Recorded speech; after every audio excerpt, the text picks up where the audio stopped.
"You go fly, baby," Grandma Johnson said, pressing a wad of carefully counted bills into Jasmine's palm. "And you fly up front. Show them how it's done." Jasmine Taylor clutched the boarding pass in her hands like it was made of spun glass. Her eyes traced over the words again and again, hardly believing what she saw printed there. Taylor Jasmine, Seat 2B, First Class. The 17-year-old debate champion from Houston's East Ridge High School had never seen the words First Class printed next to her name before. For most of her life, just the idea of flying at all had seemed like a distant dream. But now, standing in the bustling Terminal C of Dallas-Fort Worth International Airport, that dream had transformed into something even grander. As she waited in the terminal, Jasmine pulled out her debate notes reviewing the key arguments for her topic on barriers in modern contracts. She had spent months researching how seemingly neutral agreements could create hidden obstacles for certain groups. The dense language of the airline's contract of carriage lay open beside her notes. She had highlighted several sections about involuntary seat reassignments and passenger rights. Section 21.3, she muttered to herself. Passengers with confirmed seat assignments may only be reassigned in case of operational safety or security reasons with appropriate compensation for any downgrade. She had studied these rules carefully, wanting to understand her rights for her first flying experience. Her phone buzzed with a text from her debate coach, Ms. Patterson. Remember, contracts are power relationships disguised as neutral agreements. Safe travels. The air in the terminal hummed with the familiar sounds of travel. The muffled announcements echoing from overhead speakers, the rhythmic clacking of rolling suitcases against tile floors, and the constant low murmur of 1,000 private conversations happening simultaneously. To Jasmine, it was the soundtrack of possibility. She adjusted the strap of her single carry-on bag, all she'd need for the 3-day trip, and straightened the collar of her navy blue blazer, a lucky thrift store find she'd had tailored with the money she'd saved from her first tutoring checks. The blazer was her armor, her professional skin, the thing that made her feel like she belonged in rooms where people like her weren't always welcome. Final boarding call for Flight 1108 to LaGuardia, came the announcement. Jasmine took a deep breath and headed toward Gate C-27. The past 6 months had been a blur of activity, all aimed at this moment. When her debate team at East Ridge High had qualified for the National Youth Forensics Championship in New York City, it should have been a moment of pure celebration. But reality had quickly set in. The school could only afford to send the team on a 48-hour bus journey, which would leave them exhausted before they even began competing. Jasmine couldn't let that happen. Not after she'd spent months crafting her argument on barriers in modern contracts, a topic that explored how seemingly neutral agreements could contain hidden obstacles for certain groups. Not after she'd practiced in front of her bathroom mirror until her throat was raw and her arguments flowed like water. So she had made a plan. She'd taken a job sweeping floors at Mr. Green's barbershop after school. She'd started tutoring freshmen in geometry at $15 per hour. She'd organized weekend community car washes standing in the hot Houston sun until her skin darkened 3 shades deeper. And slowly, dollar by dollar, she'd saved. But it wasn't just her effort. When word spread about what Jasmine was trying to do, her community had rallied. The regulars at the barbershop started leaving extra tips earmarked for her plane fund. Her church congregation had taken up a special collection. Her parents, already working double shifts to keep the family afloat, had somehow found extra dollars to contribute. That girl's going places, she'd overheard Mr. Green tell a customer one day. Might as well get there in style. And now, after all that work, Jasmine was about to board her very first flight. Not just any flight, but one where she'd be sitting in first class. One where she'd be treated like someone who mattered. As she approached Gate C-27, a flicker of anxiety passed through her. What if she did something wrong? What if she somehow didn't belong there despite having paid for her ticket? She'd researched what to expect in first class, but research wasn't experience. She pushed the thought aside. She had every right to be there just like anyone else with a valid ticket. She checked her watch. a hand-me-down from her older sister who'd joined the Army last year. The debate team had already flown ahead on the budget tickets the school provided. Jasmine would be meeting them in New York tonight, ready to compete tomorrow. She'd arranged everything perfectly. As she approached gate C-27, she observed the other first-class passengers waiting to board. Mostly men in expensive suits with luxury watches, a few women with designer handbags and perfect blowouts. Jasmine straightened her posture, lifting her chin slightly. She belonged here just as much as they did. She'd paid for her seat fair and square. Her phone buzzed with a text from her best friend, Keisha. "Girl, you really doing this? Send pics from first class." Jasmine smiled, typing back quickly. "About to board. We'll send selfie from fancy seat." Ahead of her, the gate agent's voice crackled over the intercom. "Good afternoon, ladies and gentlemen. We will now begin boarding American Airlines Flight 1108 to LaGuardia. We'll start with our concierge key members and first-class passengers." Jasmine's heart leapt. That was her. She was a first-class passenger. She stepped forward, joining the short line of premium travelers. A businessman in an Italian suit gave her a curious glance but said nothing. An older woman with a tennis bracelet looked her up and down before returning attention to her phone. Jasmine ignored them both, focusing instead on the feeling of her boarding pass between her fingers, the tangible proof of what hard work and community support could achieve. The gate agent, a woman in her late 50s with stiff blonde hair and a permanently pinched expression, looked up from her computer. Her name tag read Margaret Wilson in crisp black letters. Her eyes scanned the waiting area and locked directly onto Jasmine. Behind the counter, Margaret's workstation had several personal touches. A photo of two college-aged kids smiling from a vacation somewhere sunny, a small potted succulent, and a calendar with what looked like tuition payment dates circled in red. The contrast between her personal life and her professional demeanor was striking, as if she left the warmth of those photos at home when she came to work. "You," Margaret called, beckoning with a single finger. "Young lady in the blue blazer. Come here." Jasmine's stomach tightened. Had she done something wrong? Was her carry-on too large? She approached the podium, her heart suddenly hammering against her ribs. "Yes, ma'am," she said politely. "Let me see your boarding pass," Margaret said, her voice flat and cold. "Of course." Jasmine handed it over, watching as the woman's eyes narrowed at the paper. Margaret stared at the boarding pass for an uncomfortably long time, then turned to her computer, typing rapidly. The harsh clicking of her acrylic nails against the keyboard filled the awkward silence. As she typed, her eyes darted nervously toward her supervisor across the gate area, a balding man who was dealing with another passenger. "There's a problem with this ticket," Margaret finally said, not meeting Jasmine's eyes directly. "A problem." Jasmine's voice came out smaller than she intended. "I checked in online this morning and everything was fine." "The system says this seat is inoperable," Margaret replied, her eyes flicking to the side in a way that made Jasmine instantly suspicious. Inoperable. What does that mean? There's a mechanical fault with seat 2B. Margaret's tone suggested this should be obvious. Jasmine frowned. Something didn't add up. "Is there another first-class seat available I paid for first class?" Margaret's eyebrows shot up at the word paid, as if the very concept was surprising. "You paid for this?" The emphasis on "you" was subtle but unmistakable. "Yes, ma'am. I worked extra jobs for 6 months to afford it." Margaret's expression didn't soften. "The only thing I have available is a seat in the main cabin. You'll have to take that." "But that's not right," Jasmine protested, feeling heat rise to her face. "This is a confirmed first-class ticket. If the seat is truly broken, I should at least get a refund for the difference in fare." "We don't rebook for mechanical issues." Margaret snapped the lie, compounding. "You're lucky we have a seat for you at all. The flight is oversold."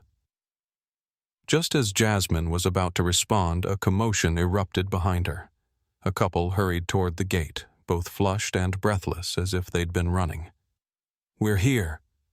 We're here," announced the woman, who appeared to be in her late 40s with obvious cosmetic work and a diamond tennis bracelet that caught the fluorescent airport lighting. The man with her, presumably her husband, was still on his phone, his voice loud and important as he barked something about quarterly projections. Both were dressed in designer clothes that probably cost more than Jasmine's entire wardrobe. "Gregory, get off the phone," the woman scolded, then turned to Margaret with a familiar smile. "Margaret, darling, you saved us." Margaret Wilson's entire demeanor transformed. Her sour expression bloomed into a warm, saccharine smile. "Mrs. Morrison, Mr. Morrison," she practically cooed. "I was so worried you wouldn't make it. I held the seats for you just like I promised." Gregory Morrison discreetly slipped Margaret what appeared to be a folded bill along with his boarding pass. "The Dallas-Houston route is looking tight next month," he said with significance. "My secretary will call you about our seats." Margaret's expression shifted relief mixed with calculation. "I understand, Mr. Morrison. I'll make sure you're taken care of as always." The exchange was subtle but unmistakable to Jasmine. This wasn't just about today's seats. This was an ongoing arrangement. Jasmine's blood ran cold as she watched Margaret's fingers fly across the keyboard. Then, in a moment that would replay in Jasmine's mind for months to come, Margaret took Jasmine's boarding pass and deliberately tore it in half. The sound was shocking. A crisp, final RIP that seemed to echo in Jasmine's ears like a gunshot. What are you doing?" Jasmine stammered, her voice rising in disbelief. Margaret didn't even look at her. She was too busy printing 2 new boarding passes from the machine. "Here you go, Mr. and Mrs. Morrison. 2B and 2C. Have a wonderful flight." "Oh, you're a lifesaver, Margaret," Mrs. Morrison gushed. "After all that awful traffic on the 635 and that unpleasantness with our original booking." "It's all taken care of," Margaret said with a conspiratorial wink. The Morrisons. Without a single glance at the girl whose ticket had just been destroyed, breezed down the jet bridge chatting about dinner reservations. Jasmine stood frozen, staring at the torn halves of her boarding pass still clutched in Margaret's hand. You gave them my seat," she said, her voice shaking with a mixture of disbelief and fury. "You just gave away my seat that I paid for. You lied to me." "Watch your tone," Margaret said, her voice dropping back to its icy monotone. The smile she'd shown the Morrisons was completely gone. "They are priority passengers. There was a seating mix-up. There was no mix-up until you gave them my seat." Jasmine's voice rose, and several passengers in the boarding line turned to look. "You're in 34E now," Margaret said, her voice low and threatening. She printed a flimsy new boarding pass and shoved it at Jasmine. "It's that or you don't fly at all. You're causing a disturbance." "Do you want me to call security?" The threat hung in the air, thick and toxic. Jasmine, a 17-year-old black girl alone in an airport, knew exactly what calling security could mean. It could mean missing her flight. It could mean missing her competition. It could mean losing everything she had worked for. The injustice of it burned in her chest, stinging her eyes with hot tears she refused to let fall. "No," she said finally, her voice tight with controlled emotion. She snatched the new boarding pass. "But you're a thief." "Board the plane," Margaret hissed, "or you'll be spending the night in a DFW holding cell." Humiliated, shaking and utterly defeated, Jasmine Taylor scanned her fraudulent boarding pass and walked down the jet bridge, leaving her dignity at the gate. As she entered the tunnel leading to the aircraft, Jasmine's mind raced. This wasn't just about a seat. This was about being seen as less than about having something rightfully hers taken away simply because someone decided she didn't belong. It was about the casual cruelty with which Margaret had torn her ticket, not even attempting to hide what she was doing. The jet bridge seemed a mile long. With each step, the reality of what had just happened settled heavier on her shoulders. She had been robbed not in a dark alley, but under the bright fluorescent lights of an airport gate by a woman in a corporate uniform. By the time she reached the aircraft door, Jasmine had composed herself externally, though inside she was still reeling. She wouldn't give them the satisfaction of seeing her cry. "First-class passengers, we invite you to board at this time." Margaret Wilson's voice echoed through gate C-27, setting off a flutter of activity among the well-dressed travelers in the premium boarding lane. Jasmine Taylor stood in the first-class line, her heartbeat quickening with each step forward. The navy blue blazer she wore, a thrift store treasure she'd had altered to fit perfectly, made her feel polished and prepared. In her hand, she clutched her boarding pass with Seat 2B, first class clearly printed on it. This moment represented more than just a flight. It was the culmination of months of extra work, community support, and personal sacrifice. Every floor she'd swept at Mr. Green's barber shop, every geometry problem she'd explained to struggling freshmen, every car she'd washed under the blazing Houston sun, all of it had led to this moment.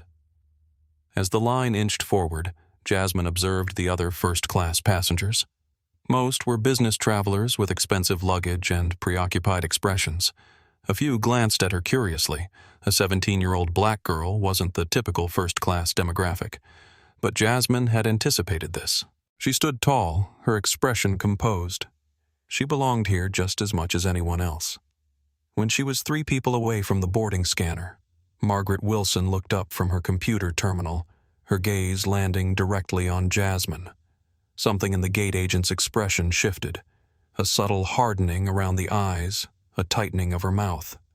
Behind the counter, Margaret's workstation had several personal touches. A photo of 2 college-aged kids smiling from a vacation somewhere sunny, a small potted succulent, and a calendar with what looked like tuition payment dates circled in red. The contrast between her personal life and her professional demeanor was striking, as if she left the warmth of those photos at home when she came to work. "You," Margaret called, pointing one manicured finger directly at Jasmine. "Young lady in the blue blazer. Come here, please." Jasmine felt eyes turning toward her as she stepped out of line. Had she done something wrong? Was there a problem with her ticket? "Yes, ma'am," she asked, approaching the counter with a politeness that had been drilled into her since childhood. Margaret Wilson, with her tight blonde perm and frost blue eyeshadow, didn't return the courtesy. "Let me see your boarding pass," she demanded, her tone clipped and cold. Jasmine handed over her boarding pass, watching carefully as Margaret scrutinized it, her French manicured nails tapping against the counter in a staccato rhythm. "Is there a problem?" Jasmine asked when the silence stretched too long. Margaret didn't answer immediately. Instead, she turned to her computer and began typing rapidly. Her eyes narrowed at the screen. As she typed, dark circles under her eyes became more noticeable. She looked tired, stressed. She glanced nervously toward her supervisor across the gate area, a balding man who was dealing with another passenger. "What's your name again?" she asked, though the boarding pass with Jasmine's name was right in front of her. "Jasmine Taylor," she replied, a small knot of anxiety beginning to form in her stomach. Margaret continued typing, her lips pressed into a thin line. Finally, she looked up, not quite meeting Jasmine's eyes. "There's a problem with this ticket." The knot in Jasmine's stomach tightened. "What kind of problem? I checked in online this morning and everything was confirmed. The system is showing that Seat 2B is inoperable." Margaret said, her eyes shifting slightly to the left, a telltale sign of dishonesty that Jasmine had learned about in debate club. "Inoperable," Jasmine repeated, frowning. "What does that mean exactly?" "It means there's a mechanical fault with the seat. It can't be used on this flight." Margaret's tone suggested she was explaining something to a particularly slow child. Jasmine took a deep breath, determined to stay calm. That's strange because when I checked in this morning there was no mention of any problem with the seat. These things happen last minute, Margaret said dismissively. Maintenance flagged it after your check-in. Something didn't feel right, but Jasmine decided to be practical. Okay, if that seat isn't available, can I be assigned to another first-class seat? I specifically saved up to fly first class. Margaret's eyebrows shot up at this, a flash of disbelief crossing her features. You paid for a first-class ticket? The emphasis she placed on you was subtle but unmistakable. Jasmine felt her cheeks warm but kept her voice steady. Yes, I did. 6 months of extra work to afford it. Margaret's expression didn't soften. Instead, she pursed her lips and turned back to her computer. The first-class cabin is completely full. The only available seat is 34E in the main cabin. 34E? Jasmine repeated, dismayed. That's all the way in the back, isn't it? It's that or nothing, Margaret replied coldly. The flight is oversold. Jasmine knew her rights as a passenger. She'd researched them extensively before buying her ticket. If you're downgrading me from first class to economy due to a mechanical issue, I should receive a refund for the fare difference and probably compensation for the inconvenience. That's airline policy. Margaret's eyes narrowed dangerously. Listen, young lady, I don't have time for this. We don't rebook for mechanical issues. You're lucky we have a seat for you at all with how full this flight is. Before Jasmine could respond, a commotion erupted behind her. A couple in their late 40s burst through the terminal, moving quickly toward the gate. The woman wore a cream-colored designer outfit with gold accessories, while the man was dressed in an expensive charcoal suit with an ostentatious watch glinting on his wrist. We're here. We made it, the woman exclaimed breathlessly. The man was still on his phone, talking loudly about some business deal. I told Jenkins we'd have the numbers by end of day. Yes, the full acquisition package, hold on. He lowered the phone slightly.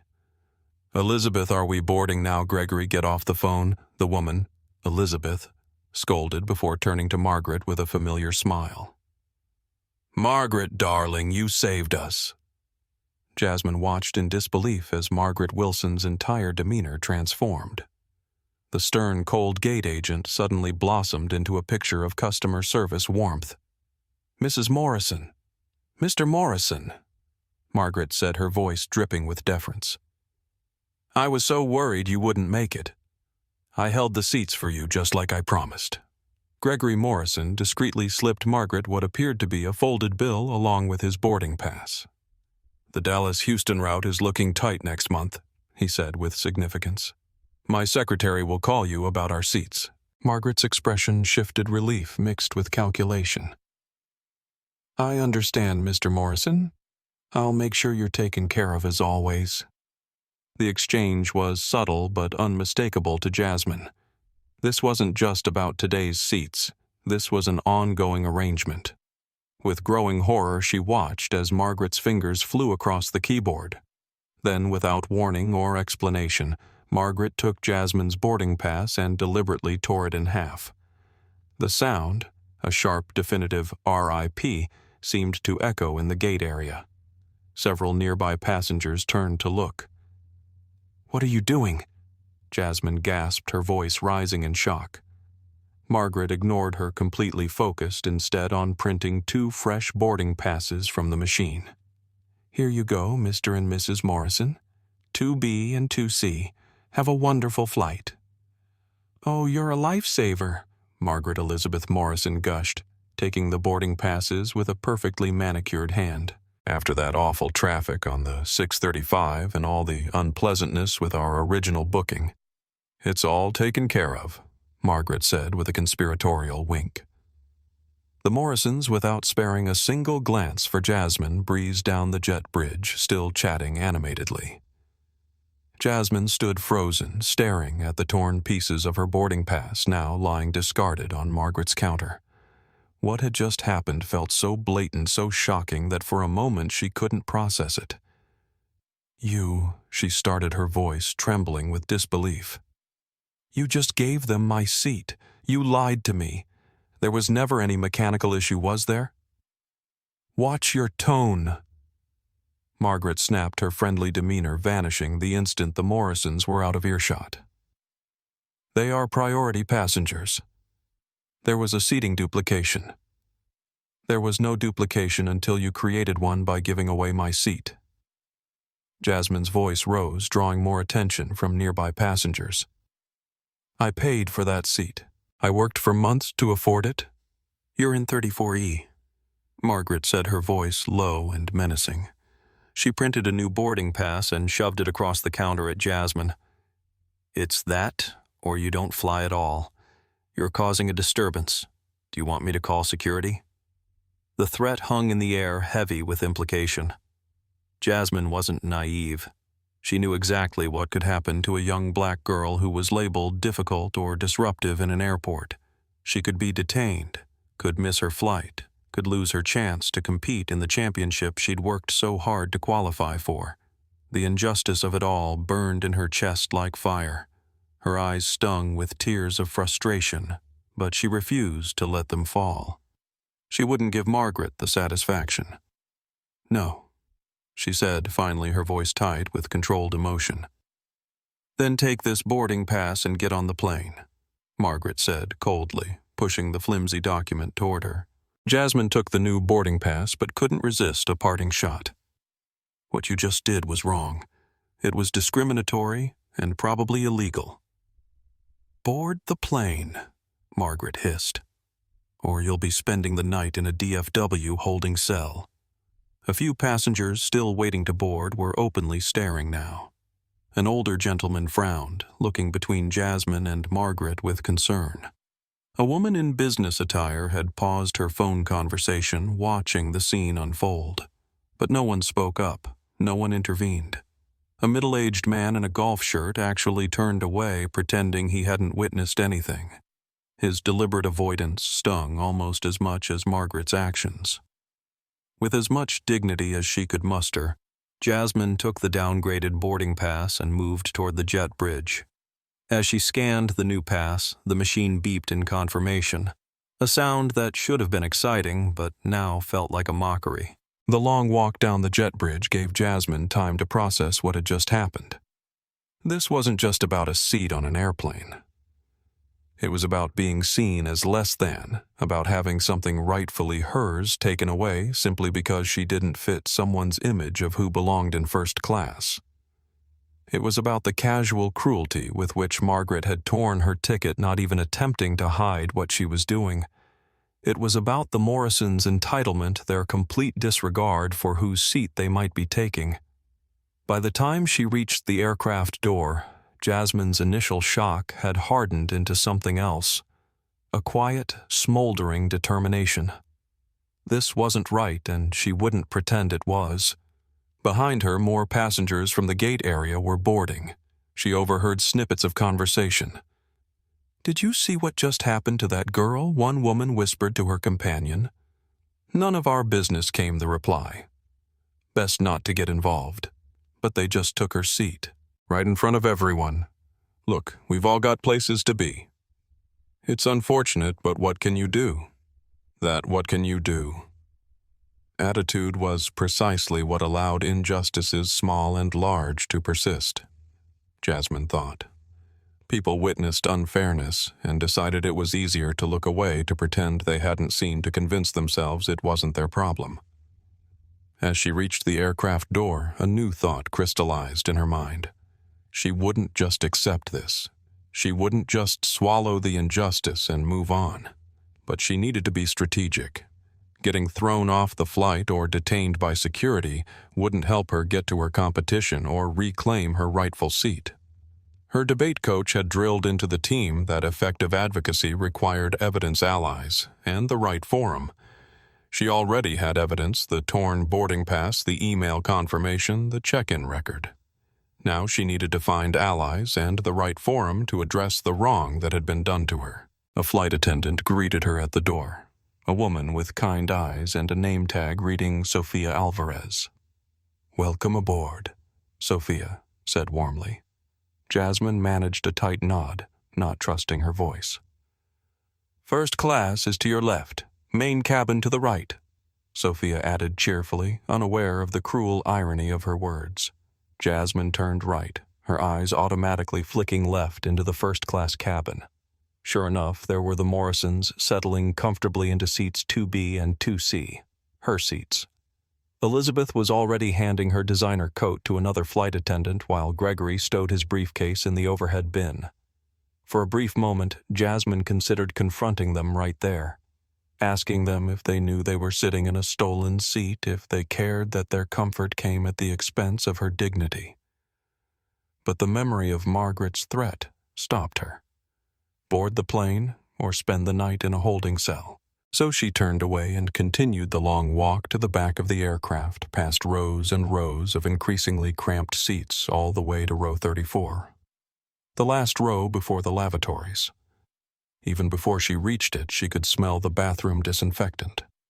As she moved through the plane, Jasmine noticed how the passengers became increasingly diverse the further back she went.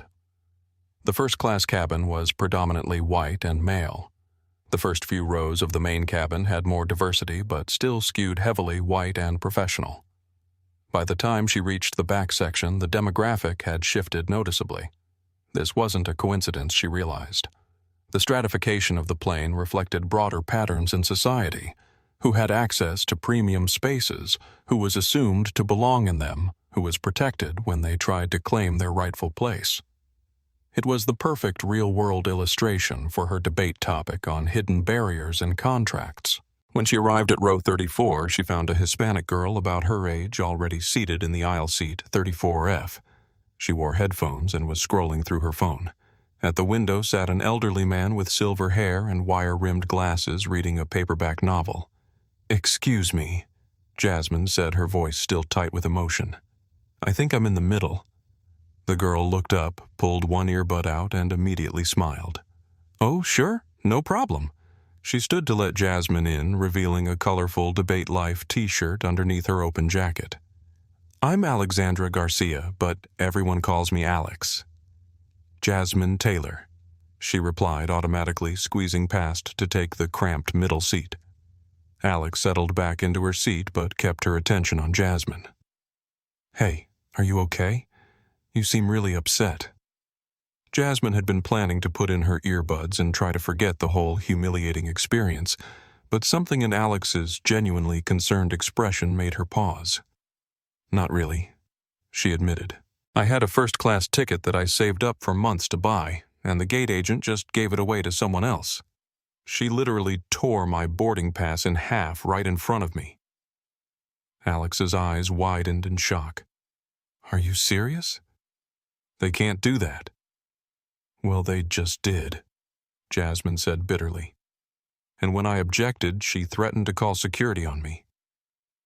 "That's completely messed up," Alex said, her expression shifting from shock to indignation. "Did you get her name?" "You should report her," her name badge said. "Margaret Wilson," Jasmine replied. "But who would I even report her to? It's her word against mine, and we know who people tend to believe in those situations." The elderly gentleman at the window seat who had been pretending not to listen now cleared his throat. "Excuse me, young ladies. I couldn't help overhearing. What that gate agent did sounds like a clear breach of contract. You purchased a specific service, first-class transportation, and they failed to deliver it without proper cause or compensation." Jasmine turned to him, surprised. "That's exactly what I was thinking. I know the airline's contract of carriage pretty well. I actually read it before buying my ticket." "Smart girl," the man said approvingly. "Name's Arthur Williams, by the way. Retired now, but I spent 40 years as an accountant. I know a thing or two about contracts." "Nice to meet you, Mr. Williams," Jasmine said. "I'm Jasmine Taylor, and this is Alexandra Garcia. Just call me Arthur, please." He smiled kindly. "And for what it's worth, I think you have a legitimate grievance. You should document everything while it's fresh in your mind." Alex nodded enthusiastically. "That's what my mom always says. She's a public defender, and she's always telling me that documentation is the most powerful weapon against injustice." Jasmine pulled out her phone. I have screenshots of my original check-in with seat 2B assigned, and I still have the email confirmation for my first-class purchase." "Good," Arthur said. "And you should write down exactly what happened at the gate while it's fresh in your memory. Times, names, what was said. Details matter." As Jasmine started making notes, Alex leaned over, curious. "So why were you flying first class anyway?" "Special occasion. I'm on my way to the National Youth Forensics Championship in New York," Jasmine explained. "I'm representing my high school in policy debate. The school could only afford to send us by bus, a 48-hour ride, but I wanted to arrive rested and ready to compete, so I worked extra jobs for months to afford this ticket." Alex's face lit up. "No way I'm going to the same competition, Westlake Academy, Dallas. I'm in Lincoln Douglas debate." "East Ridge High, Houston?" Jasmine replied, momentarily forgetting her anger. "What's your topic?" "Ethical limits of technological surveillance," Alex said. "Yours?" "Barriers in modern contracts," Jasmine said with a bitter laugh. "Ironic, right? I just got a real-world case study." "That's actually perfect," Alex said thoughtfully. "You should definitely incorporate this experience into your arguments." The airplane's engines grew louder as the boarding process continued. Jasmine watched as more passengers filed past, many glancing enviously at the first-class cabin as they made their way to the main cabin. "I just can't believe they would do that so blatantly," Jasmine said, the hurt and anger resurging. "She didn't even try to hide it. She tore my boarding pass right in front of me and gave my seat to those people, the Morrisons, who clearly knew what was happening. They called her by name, said she saved them." Arthur frowned. "Sounds like a prearranged deal. Perhaps even a bribe." "Definitely," Alex agreed. "My mom sees this kind of thing all the time in her work. People with money or connections thinking the rules don't apply to them." Jasmine looked down at the cramped space, her knees practically touching the seat in front of her. In first class, she would have had room to work on her debate notes during the flight. She'd been looking forward to that, to feeling valued, respected, treated with dignity. Instead, here she was wedged between two strangers in the very last row right next to the bathrooms, all because Margaret Wilson had decided she didn't belong in first class. "It's not fair," she said quietly, more to herself than to her seatmates. "No, it's not," Alex agreed firmly. "And you shouldn't have to just accept it. There has to be something we can do." Just then, a chime sounded, and the captain's voice came over the intercom. "Good afternoon, ladies and gentlemen. This is Captain Michael Ramirez speaking. Welcome aboard American Airlines Flight 1108 to LaGuardia. We're just about finished with the boarding process, and we'll be pushing back from the gate shortly. Our flight time today will be approximately 3 hours and 20 minutes. We're expecting a smooth ride, but we'll keep the seatbelt sign on until we've reached our cruising altitude. Flight attendants, please prepare the cabin for departure." Jasmine fastened her seatbelt, trying to focus on the positive. At least she was on the plane. At least she would make it to the competition. At least she had found some sympathetic ears in Alex and Arthur. But as she glanced toward the front of the plane, just barely able to make out the back of Elizabeth Morrison's expensively highlighted hair in seat 2B, her seat, the injustice of it all settled in her chest like a stone. The jet bridge felt a mile long. Jasmine's sneakers barely made a sound against the industrial carpet as she walked toward the aircraft, her carry-on bag suddenly feeling 10 pounds heavier on her shoulder. The humiliation at the gate had left her feeling hollow, a sharp contrast to the excitement she'd felt just minutes earlier. "This isn't right," she whispered to herself, repeating it like a mantra. "This isn't right." She had been robbed not in a dark alley with a weapon, but in broad daylight by a woman in a corporate uniform. The memory of Margaret Wilson's cold eyes as she tore the boarding pass in half replayed in Jasmine's mind. The sound of that tear might as well have been a slap across her face.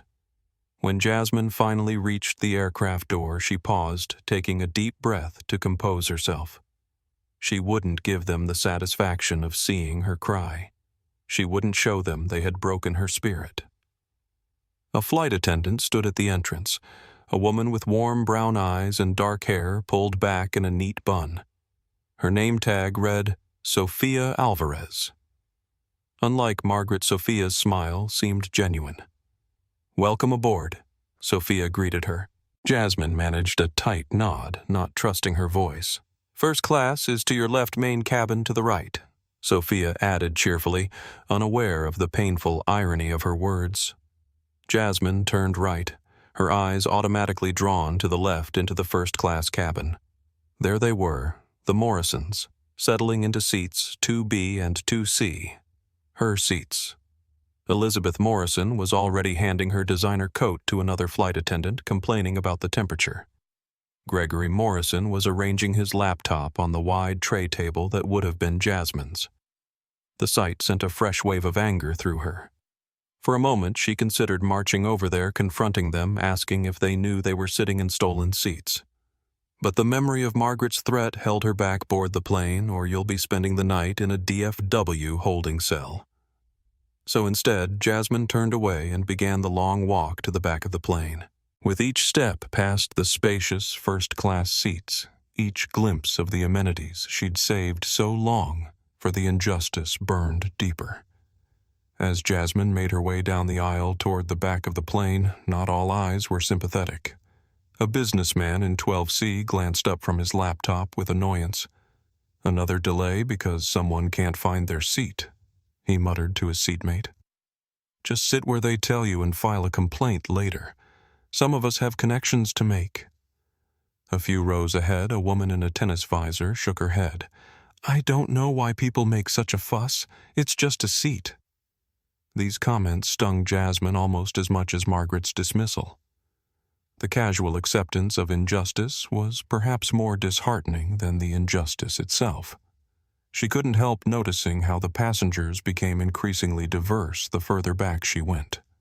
The first-class cabin was predominantly white and male. The first few rows of the main cabin had more diversity, but still skewed heavily white and professional. By the time she reached the back section, the demographic had shifted noticeably. This wasn't a coincidence, she realized. The stratification of the plane reflected broader patterns in society. Who had access to premium spaces, who was assumed to belong in them, who was protected when they tried to claim their rightful place. It was the perfect real-world illustration for her debate topic on hidden barriers in contracts. She reached row 34 near the very back of the aircraft, right by the lavatories. Middle seat, the worst possible option, of course. An elderly gentleman was already seated by the window, and a teenage Hispanic girl about Jasmine's age sat in the aisle seat, headphones on, scrolling through her phone. Jasmine cleared her throat. "Excuse me. I think I'm in the middle." The girl looked up, pulled out one earbud, and smiled. "Oh, sure, no problem." She stood to let Jasmine in. As Jasmine settled into the cramped middle seat, the girl held out her hand. "I'm Alexandra Garcia, but everyone calls me Alex." "Jasmine Taylor," she replied, taking the offered hand automatically. "You okay?" Alex asked, her brow furrowing with concern. "You look upset." Jasmine opened her mouth to say she was fine, the default response, but something in Alex's genuine expression made her hesitate. "Not really," she admitted. "I had a first-class ticket that I saved up for months to buy, and the gate agent just gave it to someone else. Tore my boarding pass in half right in front of me." Alex's eyes widened. "Are you serious? Can they even do that?" "Apparently they can," Jasmine said bitterly. "And when I objected, she threatened to call security." The elderly man by the window, who had been pretending not to listen, made a disapproving noise. "That's not right," he said, shaking his head. "Not right at all." "It's more than not right. It's illegal," Alex said, her voice rising with indignation. "It's breach of contract. They sold you a specific seat, and they can't just take it away unless they compensate you." Jasmine looked at Alex with newfound interest. "Are you pre-law or something?" Alex grinned. "Debate team. State champions last year. I'm heading to the National Forensics Championship in New York. No way, Jasmine said momentarily, forgetting her anger. I'm going to the same competition. I'm representing East Ridge High from Houston. Westlake Academy, Dallas. Alex said, holding up her hand for a high five, which Jasmine returned. What's your event policy debate? My topic is on barriers in modern contracts. Jasmine said, the irony not lost on her. I guess I just got a real-world example. That's some coincidence, Alex said. Then her expression turned serious. But for real, what that gate agent did was wrong. You should report her. To who? She's the one with the power. She even threatened to have me arrested if I didn't comply. Jasmine's voice caught slightly on the last word. You know, Alex said thoughtfully, my mom always says that the best weapon against injustice is documentation. Do you have your original receipt? The confirmation email with your seat assignment? Jasmine nodded. I have everything. I even took a screenshot of my check-in this morning showing seat 2B. Good, Alex said firmly.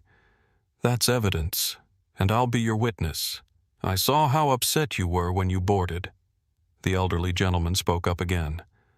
I may be old, but my memory is sharp as a tack. I'd be happy to verify your account as well, young lady. What happened to you isn't right. For the first time since the confrontation at the gate, Jasmine felt a small flicker of hope.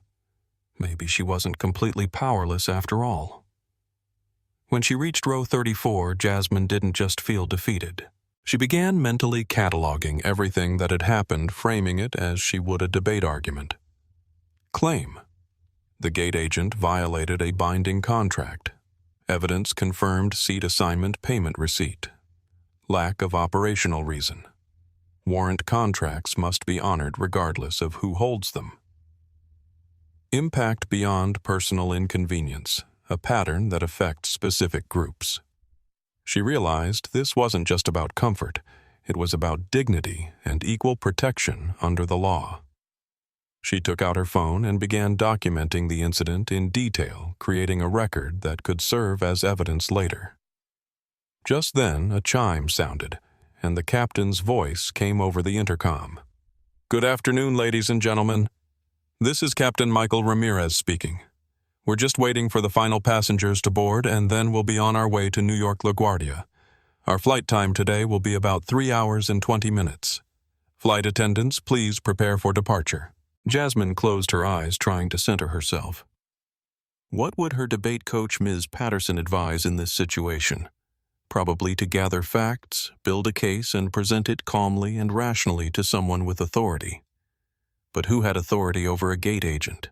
And would anyone believe a 17-year-old black girl over a middle-aged white airline employee? As if reading her thoughts, Alex leaned over. Don't give up, she whispered. This isn't over. Jasmine nodded, but she wasn't convinced. In her experience, justice wasn't always available to people like her. Sometimes you just had to swallow the bitter pill and move on. The memory of her grandmother's words suddenly surfaced in her mind. You go fly, baby, and you fly up front. Show them how it's done. What would Grandma Johnson say if she could see Jasmine now, relegated to the back of the plane despite having paid for a premium seat? The thought made her throat tighten with emotion. Grandma Johnson had lived through the civil rights era. She'd told Jasmine stories of segregated buses, of having to give up seats to white passengers, of being told to move to the back. Was this so different? A young black girl being removed from a premium seat she'd paid for being sent to the back of the plane while her spot was given to wealthy white passengers? No, Jasmine thought. It wasn't the same as what her grandmother had experienced. The world had changed in many ways, but the echoes were undeniable. Different methods, similar results. As if reading her thoughts, Arthur leaned over. You know, he said quietly, what happened to you has a long, ugly history in this country. People being told they don't belong in certain spaces, being removed for the comfort of others deemed more worthy. It wasn't right then, and it's not right now. Jasmine nodded, swallowing hard. I keep thinking about what my grandmother would say. She always taught me to stand up for myself, but also to pick my battles wisely. And which kind of battle do you think this is? Arthur asked gently. Before Jasmine could answer, the overhead speakers chimed and the captain's voice filled the cabin. Good afternoon, ladies and gentlemen. This is Captain Michael Ramirez speaking. We're just wrapping up our pre-flight checks and should be pushing back from the gate shortly. Our flight time to LaGuardia today will be approximately 3 hours and 20 minutes. The weather in New York is clear, and we're expecting a smooth ride. Flight attendants, please prepare the cabin for departure. Sofia Alvarez moved efficiently through the aisle, checking that seatbelts were fastened and overhead bins were secure. When she reached row 34, she paused, noticing Jasmine's distressed expression. Everything all right back here? She asked. Alex spoke up before Jasmine could answer. Actually, no. Jasmine here had a first-class ticket that she paid for, but the gate agent took it away and gave her seat to someone else. Tore her boarding pass in half right in front of her. Sophia's expression shifted from polite concern to genuine surprise. Is that true? She asked Jasmine. Jasmine nodded, reaching for her phone. I have the proof right here. My original confirmation, my check-in with seat 2B assigned. I worked extra jobs for months to afford that ticket. Sophia glanced up the aisle, then leaned in closer. That doesn't sound right at all. Was it Margaret at the gate? Jasmine's eyes widened slightly. Yes, Margaret Wilson. You know her. A shadow crossed Sophia's face. Let's just say this isn't the first time I've heard complaints about her decisions. Let me finish securing the cabin for takeoff and then I'll see what I can find out. Okay. Thank you, Jasmine said, feeling a small flicker of hope. As Sophia moved on, Alex turned to Jasmine with an encouraging smile. See, I told you this wasn't right. Even the flight attendant knows something's off. The aircraft began to push back from the gate, the gentle backward motion punctuated by a series of mechanical sounds from below. As they taxied toward the runway, Jasmine found herself torn between her natural inclination to avoid conflict and her growing conviction that she needed to fight this injustice. On one hand, she was on the plane. She would make it to New York for her competition. Maybe she should just let it go, focus on what mattered most, performing well in the championship she'd worked so hard to qualify for. On the other hand, letting it go felt like accepting that what had happened was somehow okay. It wasn't okay. It was theft, discrimination, a blatant abuse of power. If she said nothing, did nothing, was she enabling Margaret Wilson to do the same thing to someone else in the future?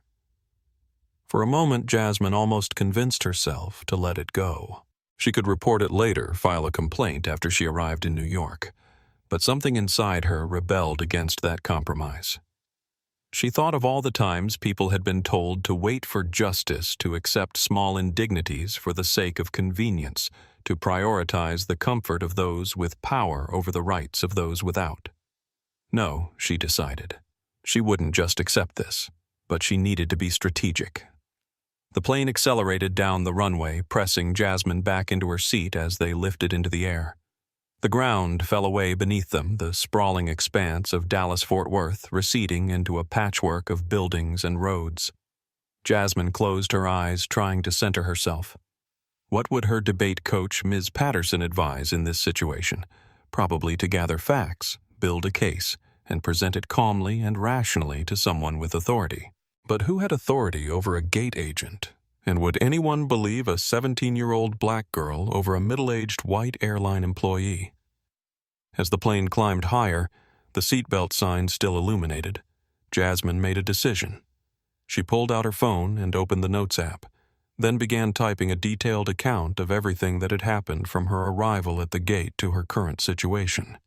She included Margaret's exact words, the Morrisons' behavior, the time, the flight number, every detail she could remember.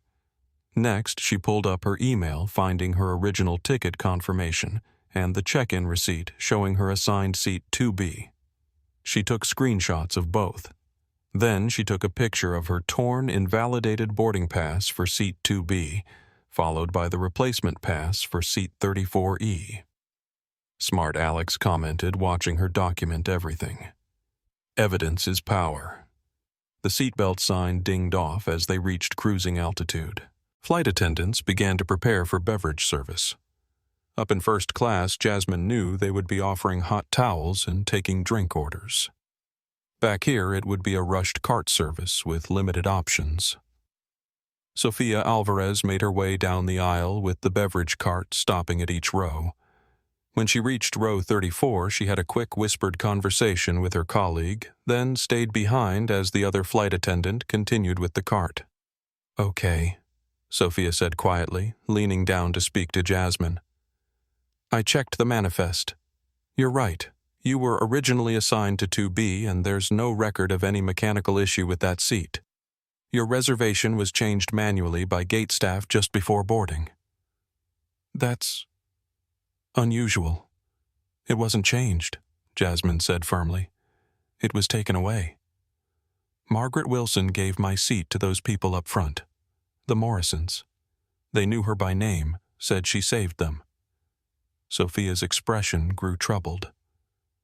"That's a serious allegation. Have you ever heard of Thomas Reynolds?" Jasmine shook her head. "He's in seat 1A today." Sofia continued, her voice still low.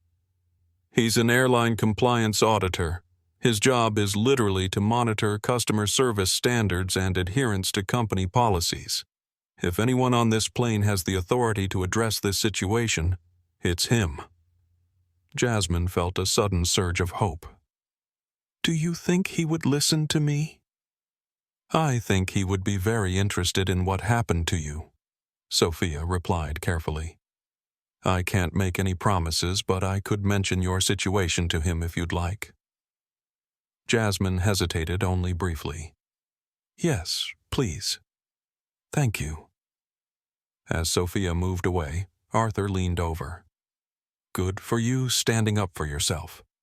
Too many people just accept injustice because fighting it seems too difficult. My grandma always says that dignity isn't something others can take from you, only something you can surrender," Jasmine said, thinking of the proud, strong woman who had raised her mother in rural Louisiana during the height of Jim Crow. "I guess I'm not ready to surrender mine." From first class, a burst of laughter carried through the cabin. Elizabeth Morrison's voice loud and entitled. Jasmine felt a renewed surge of anger. Those people hadn't just stolen a seat. They had stolen an experience that she had worked for months to earn. "You know," Alex said thoughtfully, "my debate coach always says that the most powerful arguments aren't just about logic, they're about human impact. If you do report this, don't just talk about the contract violation. Talk about what this meant to you personally. How hard you worked for that ticket, what it represented." Jasmine nodded. "It wasn't just a seat. It was 6 months of extra work. It was my community pooling their resources to help me. It was my chance to arrive at the biggest competition of my life, feeling valued and rested, not exhausted from a 2-day bus ride." "Exactly," Alex said. "That's the story that needs to be told." A movement at the front of the cabin caught Jasmine's attention. Sofia was leaning down, speaking quietly to a man in seat 1A, presumably Thomas Reynolds, the auditor she had mentioned. The man's head turned slightly, looking back toward Jasmine's row. "I think Sofia is talking to him now," Jasmine whispered to Alex. "Good," Alex replied. "Someone needs to know what happened." As the beverage service continued, Jasmine tried to distract herself by reviewing her debate notes. Her topic, barriers in modern contracts, suddenly felt less academic and more personal than ever before. She had just experienced firsthand how contracts could be selectively enforced, how the fine print could be manipulated to benefit some at the expense of others. A few minutes later, Sofia returned to their row, this time without the beverage cart. "Mr. Reynolds would like to speak with you," she said to Jasmine. "Would you be comfortable coming up to first class for a few minutes?" Jasmine felt a mixture of nervousness and vindication. "Yes, of course. I'll come too," Alex said immediately. "As a witness." Sofia hesitated. I'm not sure if I was there when Jasmine boarded, Alex insisted. I saw how upset she was. I can confirm her story. Me too, Arthur chimed in. I may be old, but my memory and my sense of justice work just fine. Sophia seemed to make a quick mental calculation. All right. After I serve the rest of the cabin, I'll come back and escort you up front. Mr. Reynolds suggested waiting until after the meal service when things are calmer. As Sophia moved on, Jasmine turned to Alex and Arthur. Thank you both. You don't even know me, but you're willing to stand up for me. Injustice anywhere is a threat to justice everywhere, Arthur quoted with a gentle smile. Dr. King knew what he was talking about. For the first time since the confrontation at the gate, Jasmine felt a sense of control returning. She wasn't powerless. She wasn't alone. And maybe, just maybe, justice was still possible. In seat 3A, just behind Thomas Reynolds, sat a woman who had witnessed the entire interaction between Jasmine and Sophia Alvarez. She appeared to be in her early 70s, with silver hair pulled back in an elegant knot and wire-rimmed glasses perched on her nose. She wore a tailored charcoal suit that spoke of a lifetime of professional achievement, and her watchful eyes missed nothing. Judge Eleanor Grayson had spent 38 years on the federal bench before retiring 2 years ago. She had presided over everything from landmark civil rights cases to complex corporate litigation, and her reputation for fairness and razor-sharp legal analysis had earned her both respect and fear in courtrooms across the country. When she had boarded the flight and seen the distress on the young black girl's face as she was directed to the back of the plane, something had triggered her judicial radar. 3 decades of reading witness testimonies had given Eleanor an uncanny ability to recognize genuine emotional distress, and that girl had been exhibiting it in spades. The tight set of her jaw, the deliberate control of her breathing, the way she had pointedly avoided looking at the first-class cabin as she passed. So, Eleanor had observed. She had watched as Sophia spoke with the girl in the back. She had noticed the airline compliance auditor in 1A being drawn into whatever situation was unfolding. And now, as Sophia prepared to escort the girl forward, Eleanor reached for her iPad, opened her notes app, and prepared to document whatever was about to happen. If there was one thing Eleanor Grayson despised, it was injustice hiding behind procedure. And her instincts told her that was exactly what she was about to witness. I want to record what happens, she typed into her notes. If this is what I suspect, there may be a need for an independent record. Meanwhile, in seat 1A, Thomas Reynolds reviewed the flight manifest on his laptop one more time. The data was clear. Jasmine Taylor had been assigned seat 2B during online check-in. Then, 17 minutes before departure, a gate override code had been entered, reassigning her to 34E. The override was executed using Margaret Wilson's employee credentials, but there was no maintenance record, no seat malfunction report, nothing that would justify the involuntary downgrade of a confirmed passenger. Yet Thomas remained cautious. As an airline compliance auditor with 15 years of experience, he had seen his share of irregularities. But he'd also encountered passengers who exaggerated or misrepresented situations to their advantage. The fact that the displaced passenger was a young black woman while the beneficiaries were an older white couple certainly raised red flags about potential discrimination, but he needed more than demographic patterns to take action. When Sophia Alvarez first approached Thomas Reynolds about Jasmine's situation, his response was measured but cautious. These situations are rarely as clear-cut as passengers believe, he said quietly. What proof does she have that this wasn't a legitimate operational decision? Sophia hesitated. She has screenshots of her check-in with seat 2B assigned just this morning. That's not unusual in case of last-minute equipment changes.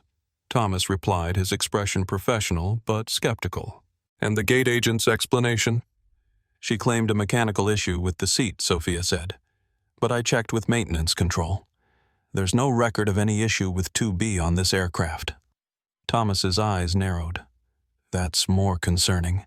And you said the passengers now in those seats knew the gate agent by name. They greeted her like an old friend, Sophia confirmed. Called her Margaret, said she saved them. Thomas closed his laptop. I should speak with this young woman, but understand if this is just a case of a passenger unhappy about not getting an upgrade, there will be consequences for wasting my time. Sophia nodded. I understand, sir, but I don't think that's what's happening here. Thomas decided to review the data once more before meeting with the passenger. The record showed Jasmine Taylor had purchased her first-class ticket 3 months ago, not a last-minute upgrade or standby promotion. She had checked in online at 8:17 a.m., well ahead of the flight. The seat reassignment occurred at 1:38 p.m., just as boarding was beginning with an override code that was meant for genuine mechanical issues. The picture that emerged from the data supported the young woman's account. Thomas found himself increasingly troubled by what appeared to be a clear violation of company policy and possibly federal transportation regulations regarding equitable treatment of passengers. Meanwhile, elsewhere on the plane, more potential allies were emerging. In row 15, passenger Ben Foster had been observing the situation with growing interest. As a professional videographer specializing in documentary work, he had an instinct for compelling human stories, and the young woman being escorted to first class had triggered that instinct. He had overheard fragments of conversation from nearby passengers about a girl whose first-class seat had been given away, and he had seen the flight attendant Sophia speaking with her in the back row. Now, watching her speak with officials at the front, he discreetly positioned his phone to capture what was happening. Not to intrude on privacy, but because something told him this might be an important moment that deserved to be documented. Justice often required visibility. Sophia finally returned to row 34 to escort Jasmine, Alex, and Arthur to the front of the plane. As they made their way forward, Jasmine felt the eyes of other passengers on her. Some looked curious, others sympathetic, a few visibly annoyed at what they perceived as an unnecessary disruption. "Why can't people just accept their seats and move on?" muttered a businessman in row 22 as they passed. "Some of us are trying to work here, maybe because some of us expect to get what we paid for." Alex shot back, her voice low but firm. When they reached the front of the cabin, Sophia introduced them to Thomas Reynolds. He was a middle-aged black man with close-cropped salt and pepper hair and the confident bearing of someone accustomed to authority. His eyes were sharp and assessing as he gestured for Jasmine to take the seat beside him. "Ms. Taylor," he began formally. "Sophia has informed me that you believe you were improperly downgraded from first class to economy. I'd like to hear your account of what happened." Jasmine took a deep breath, conscious of the Morrisons just a few rows away, pretending not to listen, but clearly attentive to the conversation. She presented her case as she would in a debate competition, clear, factual, chronological, with supporting evidence at each step. She explained how she had saved for months to afford the first-class ticket, how she had checked in that morning with her seat confirmed, and how Margaret Wilson had claimed a mechanical issue with seat 2B before giving it to the Morrisons. She described the torn boarding pass, the threat of security involvement, and showed Thomas the digital evidence she had preserved. Thomas listened intently, his expression neutral but his eyes increasingly troubled. When Jasmine finished, he turned to Alex and Arthur. "You were witnesses to some of this." "I saw her when she first boarded," Alex confirmed. "She was clearly upset and told me right away what had happened at the gate. It wasn't like she made up the story later. And I observed the torn boarding pass she was holding when she reached our row," Arthur added. "The young lady's account is consistent with the physical evidence I witnessed." Judge Eleanor Grayson watched this unfolding from her seat. Her interest piqued further. The presence of supportive witnesses and the young woman's organized presentation suggested this wasn't a simple misunderstanding or entitlement issue.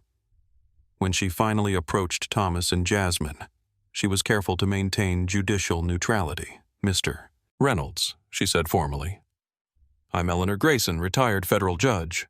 Before I offer any observations, I want to be clear that I haven't heard the airline's full position, and I recognize there may be operational factors I'm unaware of.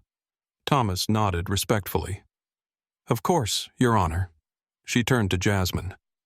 Young lady, I've overheard portions of your account. If you're comfortable, I'd like to ask a few clarifying questions to better understand the situation. What followed wasn't just support, but a careful examination with Judge Grayson asking pointed questions about the sequence of events. What exactly Margaret had said about the mechanical issue, and whether Jasmine had received any documentation about the seat change. Her approach was balanced but thorough, the habits of a lifetime on the bench evident in how she gathered facts before forming conclusions. Did you at any point receive written notification of the downgrade, Judge Grayson asked? No, Your Honor, Jasmine replied. Just the new boarding pass for seat 34E. And was there any offer of compensation for the difference in fare? No. When I asked about a refund, Margaret said they don't rebook for mechanicals, and that I was lucky to have a seat at all. Eleanor Grayson's expression remained neutral, but her pen moved rapidly across her iPad.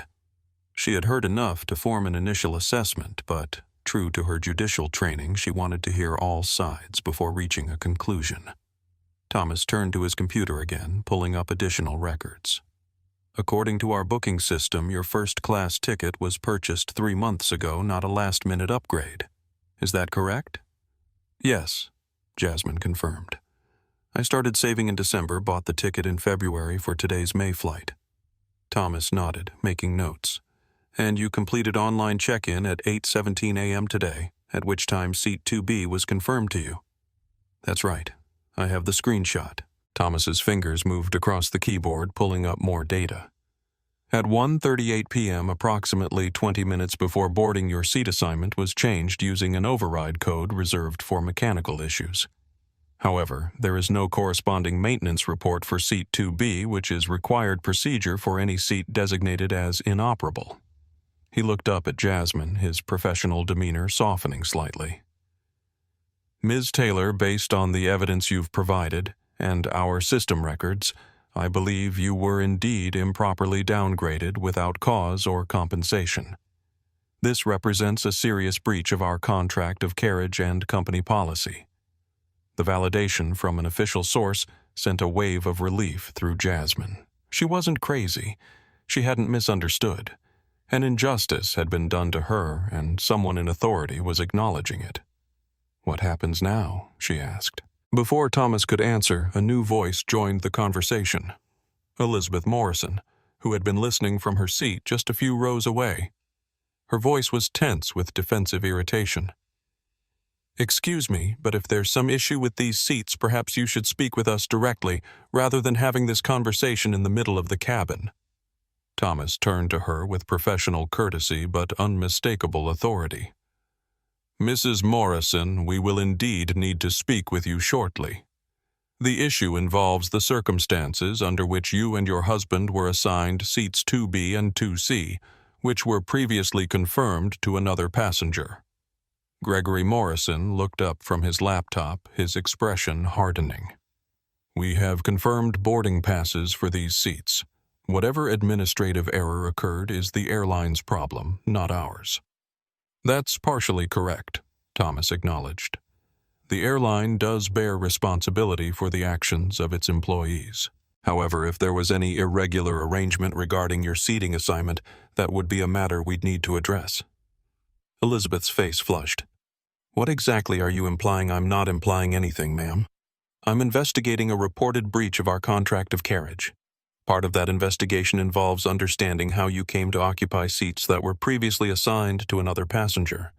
As this conversation unfolded, other passengers had begun to take notice. The tension in first class was palpable. Several people had discreetly taken out their phones, sensing that something significant was happening. In row 5, Lisa Chen, a social media manager for a major corporation, was already composing a tweet about what she was witnessing. Watching in real time as a black teen who was kicked out of her rightful first-class seat confronts the system with remarkable poise. Flying while black. Justice in the air.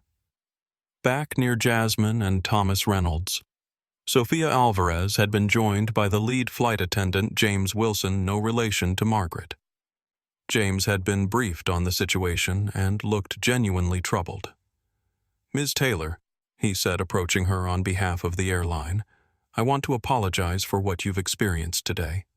This is not how we train our staff to handle any situation, and it's certainly not reflective of our values as a company."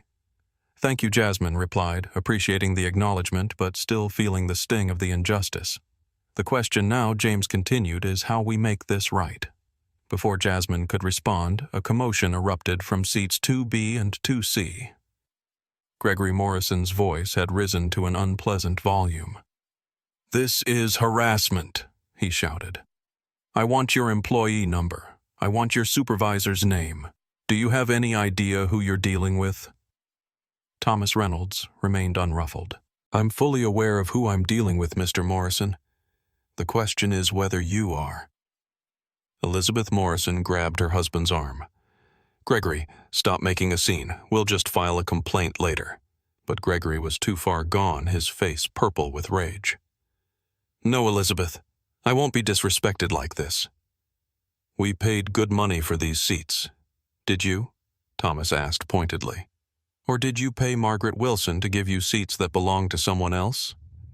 A hush fell over the first-class cabin. The accusation hung in the air, stark and undeniable. Several passengers looked toward Jasmine, putting together the pieces of what had happened. In the main cabin, word had begun to spread as well. Alex had texted friends in other rows explaining the situation. Ben Foster, the videographer, had captured enough footage to tell a compelling story. Social media was already buzzing with early reports from passengers who had witnessed parts of the unfolding drama. Back in row 34, an empty middle seat remained, Jasmine's assigned spot. The adjacent passengers had been following updates through Alex's friends and were discussing the situation in hushed, indignant tones. "They just took her seat. Because she's black," one passenger whispered. "And she's just a kid, too. Saved up for months." I heard another replied. "That's messed up." She paid for that seat fair and square. The collective mood on the plane was shifting. What had begun as one girl's individual complaint was transforming into something larger, a matter of principle, of fairness, of right versus wrong. Up in first class, Captain Michael Ramirez had emerged from the cockpit, alerted by James that there was a situation requiring his attention. As the commanding officer of the aircraft, he had ultimate authority over what happened on his plane. "Mr. Reynolds," he said, approaching the group, "I understand we have an issue with improper passenger displacement." Thomas quickly briefed the captain on what had transpired, showing him the documentation on his laptop and the torn boarding pass that Jasmine had preserved. Captain Ramirez, a 25-year veteran with a reputation for fairness and professionalism, turned to Jasmine with a respectful nod. "Ms. Taylor, I apologize for what you've experienced today. This is not how our airline conducts business, and it's certainly not how I run my aircraft." He then turned to face the Morrisons, his expression stern but controlled. "Mr. and Mrs. Morrison, based on the evidence presented, it appears that you are currently occupying seats that were improperly reassigned. I'm going to have to ask you to relocate to alternative seating." Gregory Morrison exploded. "This is outrageous. We're not moving anywhere. We paid for these seats." "Actually," Thomas interjected calmly, "the evidence suggests otherwise. And as the compliance auditor on this flight, I have to advise you that refusing the captain's instructions could result in more serious consequences." Elizabeth tugged at her husband's sleeve. "Gregory, please. This is embarrassing." But Gregory was beyond reason. "You can't make us move. This is reverse discrimination. You're only doing this because she's black." The words hung in the air like a thunderclap. Several passengers gasped. Someone muttered, "Did he really just say that?" Jasmine stood perfectly still, her expression composed despite the painful impact of his words. This was exactly the kind of moment her debate coach had prepared her for, when emotions ran high but clarity was crucial. "Sir," she said, her voice steady and clear enough for everyone nearby to hear, "this isn't about discrimination in any direction. This is about a contract. I purchased a service that was taken from me without cause or compensation. The fact that you believe your entitlement to my seat is more valid than my actual purchase of it is the real issue here." A murmur of approval rippled through the watching passengers. Eleanor Grayson nodded approvingly, impressed by Jasmine's composure and clarity under pressure. Captain Ramirez regarded Jasmine with newfound respect, then turned back to the Morrisons. "Mr. Morrison, Ms. Taylor is correct. This is a contractual matter, and as captain, I have the authority to enforce proper seating assignments on my aircraft. You have two options: move to the seats we assign you, or be removed from this flight at our next possible landing point for interfering with crew instructions." The ultimatum silenced Gregory Morrison momentarily. He looked around, seeming to realize for the first time how many people were watching and how many phones were recording. In that moment of hesitation, Judge Grayson spoke up, her judicial authority evident in every measured word. "Mr. Morrison, as an attorney, you should recognize when a position is legally untenable. I would strongly advise compliance with the captain's instructions." The combination of the captain's authority, the judge's legal weight, and the public scrutiny finally penetrated Gregory Morrison's rage. His shoulders slumped slightly. "Fine," he muttered, "but I'll be filing a formal complaint and speaking to my attorney about this harassment." "That is certainly your right," Thomas replied evenly, "just as it was Ms. Taylor's right to receive the service she purchased." James Wilson, the lead flight attendant, stepped forward. "We have 2 seats available in row 15. If you'll gather your belongings, I'll escort you there now." As the Morrisons reluctantly began collecting their things, Captain Ramirez turned to Jasmine. "Ms. Taylor, your original seat 2B is being restored to you. I apologize again for this experience, and I assure you that a full investigation will follow." Jasmine felt a wave of emotion, vindication relief, and a profound sense that justice was actually possible. "Thank you, Captain. And thank you to everyone who helped make this right." As the Morrisons were escorted to their new seats in the main cabin, a spontaneous round of applause broke out among the passengers who had witnessed the resolution. It wasn't just about a seat reassignment. It was about seeing fairness prevail, about witnessing a wrong being righted. Alex rushed forward to hug Jasmine. "You did it. You actually did it." Arthur Williams nodded approvingly. "Well done, young lady. Standing up for yourself with dignity and clarity, that's a skill that will serve you well throughout your life." As Jasmine prepared to take her rightful seat in 2B, Eleanor Grayson touched her arm gently. "Ms. Taylor, I don't normally do this, but I'd like to give you my card. If you ever consider a career in law, I'd be honored to mentor you. The legal profession needs voices like yours." Jasmine accepted the card with genuine gratitude, feeling as though the universe had somehow balanced itself. What had begun as an exercise in humiliation had transformed into a powerful lesson about advocacy, allyship, and the possibility of justice. As she finally settled into seat 2B, the spacious, comfortable, first-class seat she had worked so hard to afford, Jasmine couldn't help but think of her grandmother's words. "You go fly, baby, and you fly up front. Show them how it's done." She had done exactly that in more ways than one. The seatbelt sign had been off for 20 minutes, but the tension in the cabin continued to rise. Jasmine sat in seat 2B, finally where she belonged, but the atmosphere around her was electric with unresolved conflict. The Morrisons had been relocated to row 15, but their presence continued to cast a shadow over the flight. Gregory Morrison was not going quietly. From his new seat in the main cabin, his voice carried forward in angry bursts. "This is discrimination against paying customers," he shouted to no one in particular. "I want everyone's name. This will not stand." Elizabeth Morrison, seated beside him, vacillated between attempting to calm her husband and adding her own indignant comments. "Do they know who we are? This is how they treat loyal passengers." In first class, Jasmine tried to focus on the debate notes she had spread out on the ample tray table, but concentration was difficult. Part of her wanted to simply enjoy her rightful seat and ignore the drama, but another part remained unsettled. The injustice may have been corrected for her personally, but what about the larger issue? What about the next person? Margaret Wilson decided didn't belong in first class. Thomas Reynolds, the compliance auditor, was now seated across the aisle working intently on his laptop. His fingers moved rapidly across the keyboard as he documented every aspect of the incident in meticulous detail. Occasionally, he would glance up, observing the continued fallout with a professionally neutral expression. Judge Eleanor Grayson remained nearby, her presence a stabilizing force. She had been taking her own notes on her iPad, her years on the bench having taught her the value of contemporaneous documentation.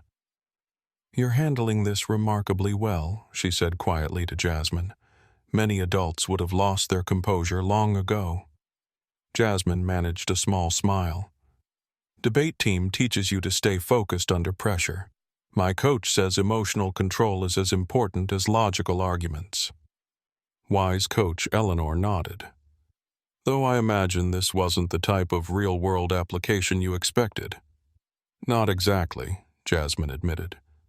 "But in a strange way, it's perfect preparation for my competition topic on barriers in contracts. I've just experienced firsthand how a perfectly valid agreement can be undermined by bias." As Jasmine and Judge Grayson conversed, the reactions throughout the cabin remained far from unanimous. The plane had become a microcosm of how society responds to injustice. "Just give them back their seats and let's get moving," called out a frustrated businessman from row 10. "I've got a meeting in New York in 3 hours. Why should they move?" countered a college student a few rows behind. "They didn't do anything wrong." A middle-aged woman with a southern accent spoke up hesitantly. "I feel bad for the girl, but is it really worth delaying everyone's flight over one seat?" An elderly man responded firmly. "If it were your granddaughter, would you want her to just accept being cheated?" The cabin crew exchanged worried glances as the passengers began taking sides. A flight attendant named Michael Rodriguez moved through the cabin quietly, trying to calm the more agitated passengers. "I understand everyone's frustration," he said to one group. "The captain is working to resolve this as quickly as possible." Their conversation was interrupted by another outburst from Gregory Morrison, who had now stood up in the aisle despite the flight attendant's requests to remain seated. "I'm not being silenced," he declared loudly. "This is an outrage. I paid for first class, and I demand to be treated with respect." Sophia Alvarez approached him with professional calm. "Sir, please return to your seat. You're disturbing other passengers." "I'm disturbing them," Gregory scoffed. "What about the disruption caused by rearranging the entire plane for one person? What about our rights?" The last question hung in the air, creating an opening that Captain Michael Ramirez, who had emerged from the cockpit to assess the situation, couldn't ignore. "Mr. Morrison," the captain said, his voice carrying the natural authority of someone responsible for the safety of everyone on board. "Your rights as a passenger do not include occupying a seat that was improperly reassigned to you. Ms. Taylor had a confirmed reservation for seat 2B that was wrongfully taken from her. We have simply corrected that error." Gregory's face flushed a deeper shade of red. "This is about more than a seat assignment, and you know it. This is about special treatment." "You're right, that this is about more than a seat," Captain Ramirez replied evenly. "It's about contract integrity and fair treatment of all passengers. Now I must insist that you return to your seat, or we will have a more serious conversation about compliance with crew member instructions." When Gregory seemed ready to continue arguing, Captain Ramirez leaned in, slightly lowering his voice. "Look," he said, "I understand you're under enormous pressure. You mentioned you're representing a major client in a case that starts tomorrow morning. I get that you can't afford to be late or exhausted, but that doesn't give you the right to take someone else's seat." Gregory glanced at Elizabeth, then back at the captain. "You have to understand, in my position, everything depends on projecting success. First class isn't a luxury. It's expected. My clients wouldn't respect a lawyer who flies economy. And what about respecting a young woman's valid contract? Captain Ramirez asked. Gregory's expression hardened again. That's Margaret's problem, not mine. I just needed the seats. The momentary humanity vanished, replaced once more by entitlement. From his seat in row 8, Ben Foster, the documentary filmmaker, had been discreetly recording the exchange. As a visual storyteller, he recognized the powerful narrative unfolding: entitlement versus fairness, privilege versus rights. His camera captured Gregory Morrison's indignant posturing, the captain's measured authority, and the reactions of passengers around them. Several rows back, Alex Garcia had been providing updates to her social media followers. Update. The man who took Jasmine's seat is having a full meltdown in the aisle. Captain just shut him down. Justice. At altitude. Near the back of the plane, Arthur Williams was explaining the situation to curious passengers around him. The young lady worked for months to afford that first-class ticket. The gate agent gave her seat away without cause or compensation. It's a clear breach of contract, possibly with discriminatory intent. What had begun as one girl's individual problem had transformed into a collective story that everyone on the plane was now part of. Passengers who had initially been focused on their own journeys were now invested in the outcome of this impromptu morality play happening at 35,000 feet. Back in the cockpit, First Officer David Walker expressed concerns to Captain Ramirez when he returned. Michael, I understand the principle here, but we're already behind schedule. Operations is breathing down our necks about this delay. I'm aware, Captain Ramirez replied, checking the fuel calculations. Corporate will back the high-status passengers almost every time, Walker continued. You know how this works. We could both face disciplinary action over this. Ramirez met his gaze steadily. Then so be it. Some things matter more than on-time performance metrics. A crackle came over their headsets as dispatch radioed in. Flight 1108, be advised you're now showing a 30-minute delay. Please confirm reason for continued gate hold. Ramirez picked up the radio. Dispatch, this is Captain Ramirez. We're addressing a seating issue that involves a contract violation. I'll need another 15 minutes to resolve. Negative 1108. You're affecting network operations. Prepare for immediate departure or provide valid safety reason for delay. Ramirez took a deep breath. I'll take responsibility for the delay in my report. 15 minutes. He turned to Walker. Log it as a customer service delay my authorization. Walker nodded reluctantly. It's your command. Back in the main cabin, Gregory Morrison finally returned to his seat, but his voice continued to carry.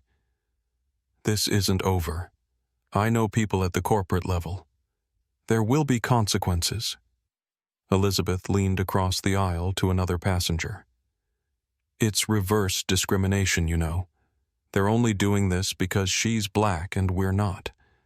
If the situations were reversed, no one would care. The passenger, a middle-aged woman with a kind face, looked at Elizabeth with barely disguised contempt. Or maybe they're doing it because she paid for a specific seat that was taken from her without cause. Why is that so hard to understand? Up in first class. Thomas Reynolds finished typing and closed his laptop. He turned to Jasmine with a serious expression. Ms. Taylor, I've documented everything, including the statement from Sophia confirming there was no mechanical issue with your original seat. I've also noted the gate override code that was used to reassign you, a code that should only be used for legitimate operational needs. What happens now? Jasmine asked. There will be a full investigation, Thomas explained. Margaret Wilson's actions appear to violate multiple company policies, possibly federal transportation regulations, and potentially anti-discrimination laws as well. Will she be fired? Jasmine wasn't sure how she felt about that possibility. She wanted accountability, but not necessarily retribution. Thomas chose his words carefully. That will depend on the findings of the investigation and her prior record. But at minimum, there will be consequences and corrective action. Judge Grayson interjected. The more immediate question is what remedy you're entitled to as the wronged party. At minimum, you should receive a full refund of your first-class fare given that you've experienced considerable distress even though your seating was eventually corrected. Thomas nodded in agreement. Judge Grayson is right. I've already noted in my report that you should receive complete compensation, and I've recommended additional consideration given the circumstances. Jasmine felt a mixture of emotions. On one hand, it was validating to have her grievance taken seriously and to know that there would be consequences for the wrongful treatment she'd experienced. On the other hand, she hadn't started this fight looking for compensation or punishment. She had simply wanted what she paid for and the dignity of being treated fairly.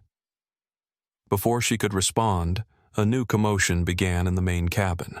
Gregory Morrison had stood again this time, addressing his fellow passengers directly. "Ladies and gentlemen," he announced loudly, "I want to make you all aware of the injustice happening on this flight. My wife and I are Platinum members who were legitimately assigned these seats. This entire situation is being blown out of proportion because of social media and political correctness."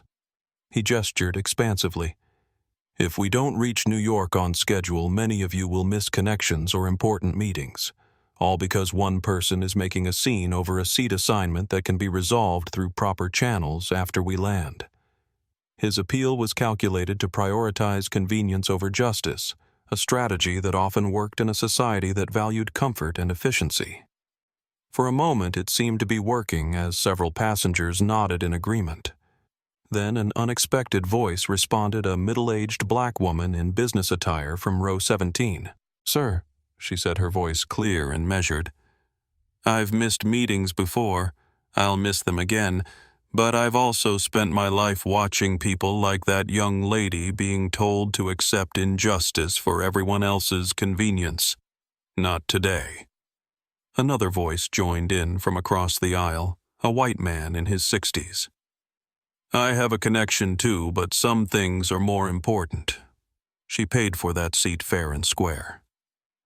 The tide began to turn as more voices joined in support of Jasmine, though not unanimously.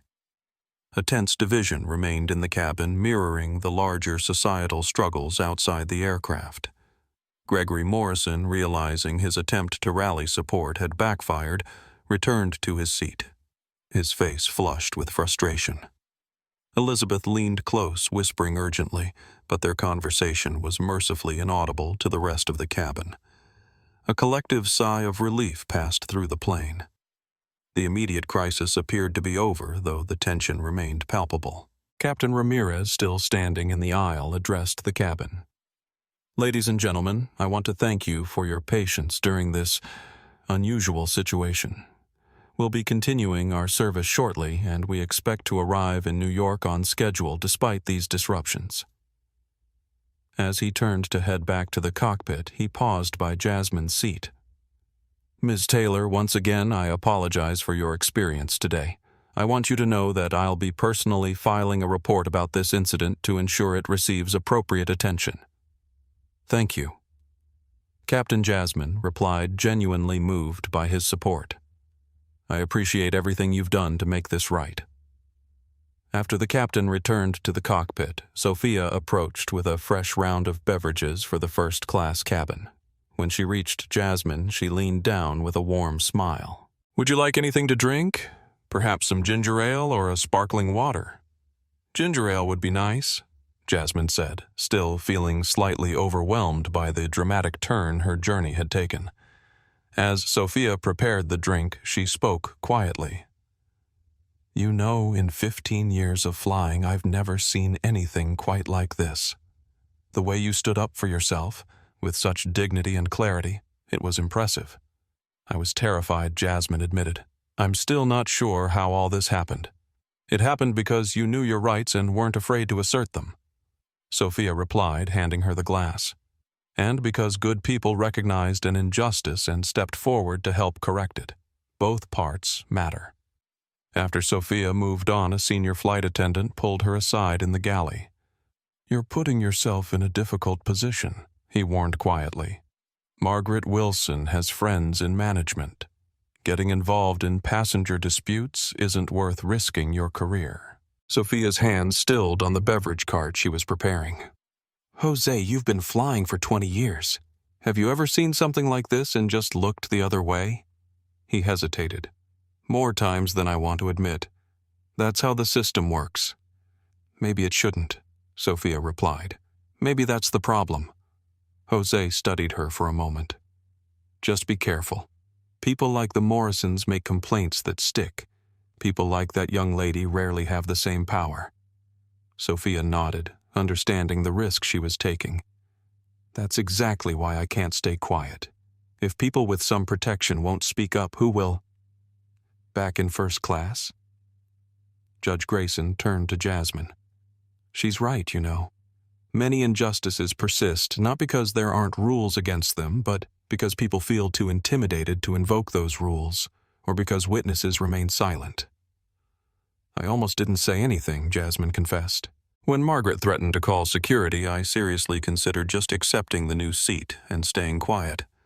That's exactly what she was counting on, Thomas Reynolds said from across the aisle. It's a common tactic, using the threat of authority to discourage legitimate complaints, especially from those who might be particularly vulnerable to such threats.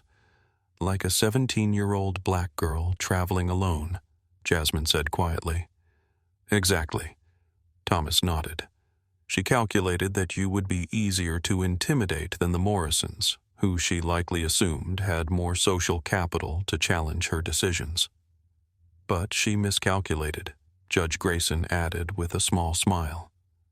She didn't realize you had the intelligence and courage to stand up for yourself, or that you would find allies. The fastened seatbelt sign dinged on as the plane encountered some mild turbulence.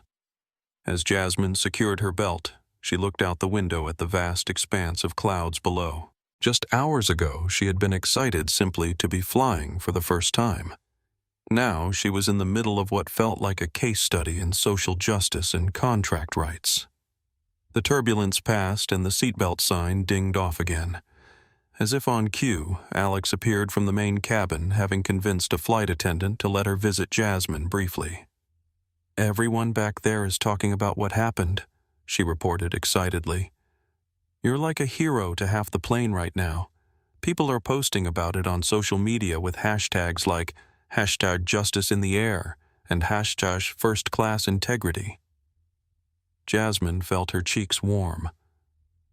I didn't do this for attention. I know Alex assured her. That's what makes it even more powerful. You stood up for a basic principle, that a contract should be honored regardless of who the customer is.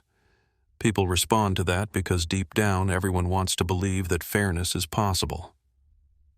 Before Alex could say more, James Wilson approached. I'm sorry, but you'll need to return to your assigned seat now. We're preparing for another round of service. Of course, Alex said. I'll text you later, Jasmine. As Alex made her way back to the main cabin, Jasmine noticed that many passengers smiled or nodded at her friend as she passed. The story had clearly spread throughout the plane, creating an unusual sense of community among strangers who would normally ignore each other for the duration of the flight. In row 15, the Morrisons sat in stony silence, isolated in their indignation. Gregory stared straight ahead, jaw clenched, while Elizabeth scrolled aggressively through her phone, periodically typing what appeared to be angry messages. In stark contrast to their isolation, Jasmine found herself at the center of an impromptu support network. Thomas Reynolds continued to document the incident with professional thoroughness. Judge Grayson offered wisdom from her decades of legal experience. Sophia and the other flight attendants provided attentive service that felt like a silent apology for her earlier treatment. Even passengers Jasmine had never spoken to found ways to express their solidarity. A thumbs up from across the aisle, an encouraging nod as they passed by on the way to the restroom, a napkin passed to her with "Good for you" scribbled on it. For Jasmine, who had grown up in a world where justice often seemed more theoretical than practical, the experience was transformative. She had always believed in the power of reasoned arguments and evidence. That was why she had joined the debate team in the first place.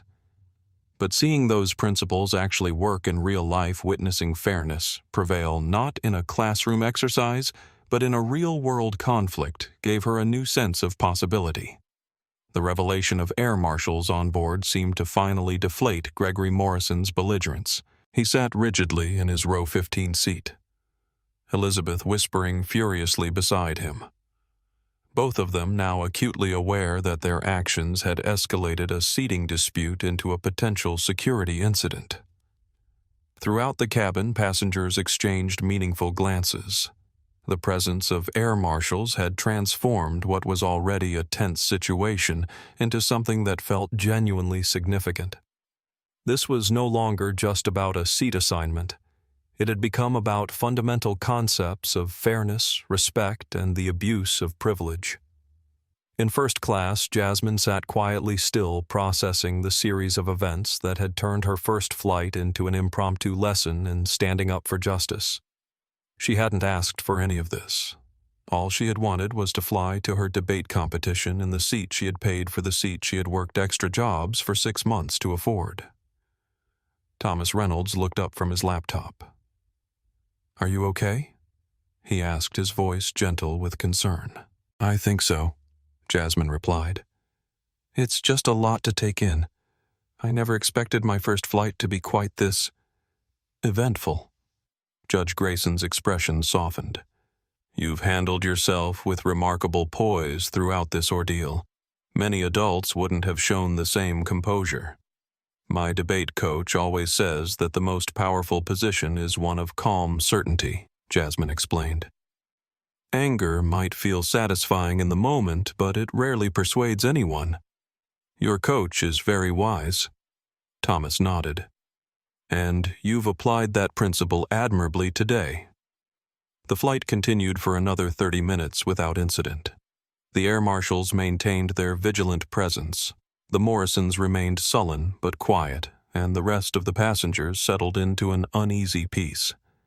Then, with approximately 1 hour left before landing, Captain Michael Ramirez's voice came over the intercom again. "Ladies and gentlemen, this is your captain speaking. I apologize for the interruption, but I've made a decision that I feel I should explain to everyone on board. As the commanding officer of this aircraft, my primary responsibility is the safety and well-being of all passengers. However, I also have a duty to ensure that our company's policies regarding fair and equal treatment are upheld." The cabin fell silent as everyone listened intently. Earlier today, Captain Ramirez continued a passenger on this flight, Ms. Jasmine Taylor, experienced what appears to be a serious breach of our contract of carriage when her confirmed first-class seat was improperly reassigned without cause or compensation. While we've corrected the immediate issue by restoring Ms. Taylor to her rightful seat, I believe the matter requires more formal attention. Jasmine felt every eye in the cabin turn toward her. Her cheeks warmed, but she sat up straighter, maintaining the dignified composure she had exhibited throughout the ordeal. Therefore, the captain went on, "I've made the decision to initiate a formal captain's report regarding this incident, which will trigger an automatic investigation at the corporate level. Additionally, I've requested that a customer advocacy representative meet our flight upon arrival at LaGuardia to speak directly with Ms. Taylor and document her experience." Gregory Morrison's voice cut through the cabin.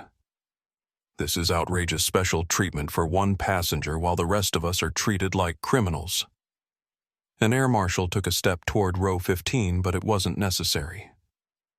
From throughout the cabin, voices rose in opposition to Morrison's complaint. She paid for her seat. Someone called out, "You're the one who caused all this trouble," added another. A woman a few rows behind the Morrisons stood up. "Sir, I've been on this flight since Dallas, and the only person receiving special treatment was you when the gate agent gave you someone else's seat." The spontaneous defense from fellow passengers seemed to catch Gregory off guard. He had clearly expected at least some support for his position, but instead found himself increasingly isolated. Captain Ramirez waited for the cabin to quiet before continuing. "I understand this situation has created discomfort for many of you, and I apologize for that. However, I believe that addressing injustice directly rather than looking the other way for the sake of convenience is always the right choice. Thank you for your patience and understanding. We'll be beginning our descent into New York in approximately 45 minutes. As the announcement ended, a ripple of conversation spread through the cabin. Many passengers were discussing what they had witnessed and sharing their perspectives on the situation. In first class, Sophia Alvarez approached Jasmine with a gentle smile. "The captain would like to speak with you for a moment if you're comfortable with that. He's just outside the cockpit." Jasmine nodded and rose from her seat. As she walked to the front of the plane, she noticed something remarkable. Passengers were smiling at her, nodding encouragingly, even reaching out to touch her arm in silent support as she passed. Captain Ramirez stood waiting by the forward galley. In person, he was a man of medium height, with kind eyes and the confident bearing that came from decades of command. "Ms. Taylor," he said quietly, "I wanted to check on you personally. This has been quite an ordeal, and I want to ensure you're doing all right." "I'm okay," Captain Jasmine assured him. "Thank you for everything you've done." "I've been flying for 27 years, Captain Ramirez said, shaking his head slightly, "and I've seen my share of passenger disputes. But what happened to you today wasn't just a misunderstanding or a service failure. It appears to have been a deliberate violation of our most basic obligation to honor the contracts we make with our passengers." "I appreciate you taking it seriously," Jasmine said. "For a while there at the gate, I thought no one would believe me or care what happened." Captain Ramirez's expression grew serious. "Unfortunately, that calculation, the assumption that certain passengers won't speak up or won't be believed if they do, is exactly what enables bad actors like Margaret Wilson to abuse their authority, which is why it's so important that you did speak up." From somewhere in the main cabin, Gregory Morrison's voice rose again, though his exact words were mercifully inaudible at the front of the plane. Captain Ramirez sighed. "I should get back to the cockpit to prepare for our approach to New York. But I wanted you to know that what happened today matters not just for you, but for every passenger who deserves to be treated with dignity and to receive the service they've paid for." "Thank you," Captain Jasmine said, genuinely moved. "This means a lot to me." As Jasmine returned to her seat, the atmosphere in the cabin had shifted yet again. The initial shock and tension had given way to something else, a sense of collective purpose of witnesses to an important moment. Ben Foster, the documentary filmmaker, was now openly filming, having received permission from several passengers to include them in what he was calling an important record of everyday justice in action. His camera captured the supportive glances directed at Jasmine, the isolated bubble of hostility surrounding the Morrisons, and the attentive presence of the air marshals. In row 22, a group of college students had started a discussion about consumer rights and discrimination in service industries inspired directly by what they were witnessing. "It's not just about a seat," one young woman was saying. "It's about the assumption that certain people don't belong in certain spaces, and how that assumption gets enforced through 1,000 small decisions every day." Her companions nodded thoughtfully, the real-world example unfolding before them far more compelling than any textbook case study. Near the back of the plane, Alex had become something of an information hub, sharing updates with those who couldn't see what was happening up front.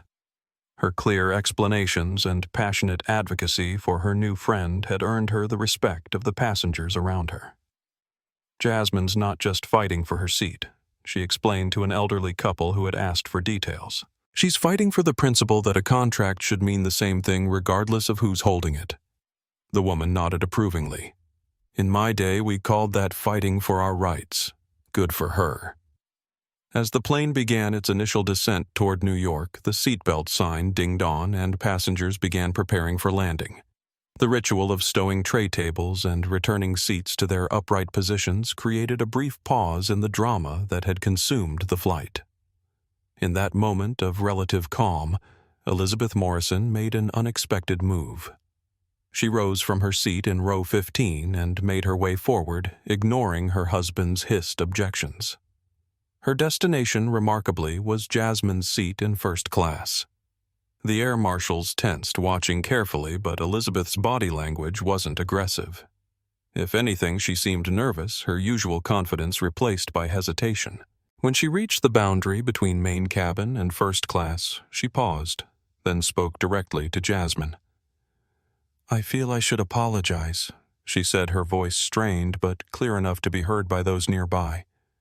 "This situation got out of hand, and I want you to know that I didn't intend for things to happen this way." The cabin went silent, everyone straining to hear this unexpected development. Jasmine looked at Elizabeth steadily, neither accepting nor rejecting the apology yet. When we arrived late at the gate, Elizabeth continued.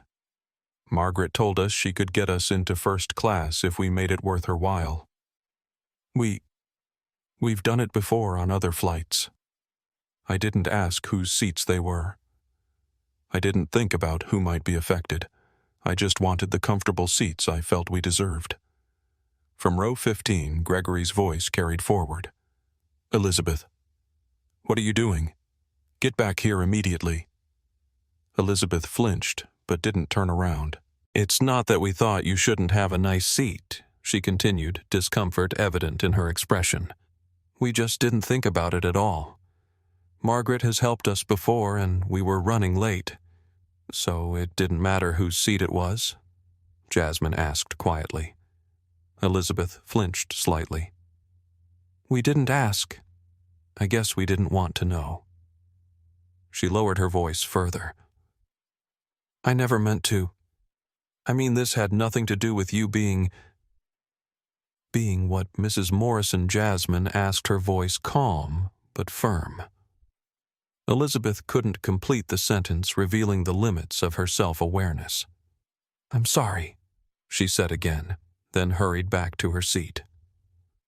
It wasn't a full acknowledgement of the injustice or its implications, but rather the beginning of an uncomfortable realization, a small crack in a lifetime of privilege that might with time and reflection lead to greater understanding. The revelation hung in the air, a confession of what many had suspected but couldn't prove. Margaret Wilson hadn't just made a mistake. She had engaged in a pattern of selling seat upgrades outside the official system, taking payments to give certain passengers preferential treatment at the expense of others. Thomas Reynolds was already typing rapidly, adding this new information to his report. "That's an admission of bribery," he said quietly to Jasmine. "It changes everything about the investigation." Judge Grayson nodded gravely. "And the mention that they've done it before suggests this isn't an isolated incident. It's a pattern of behavior." Jasmine sat silent for a moment, processing Elizabeth's unexpected apology and confession. It wasn't a full acknowledgement of the harm done. Elizabeth had apologized for the situation, getting out of hand, not for the fundamental injustice of taking someone else's seat. But it was still significant. "Do you think she's just trying to save herself now that she sees how much trouble they might be in?" Jasmine asked Judge Grayson. "Perhaps," Eleanor replied thoughtfully. "But even self-interested honesty has value. Her testimony could help prevent this from happening to others in the future."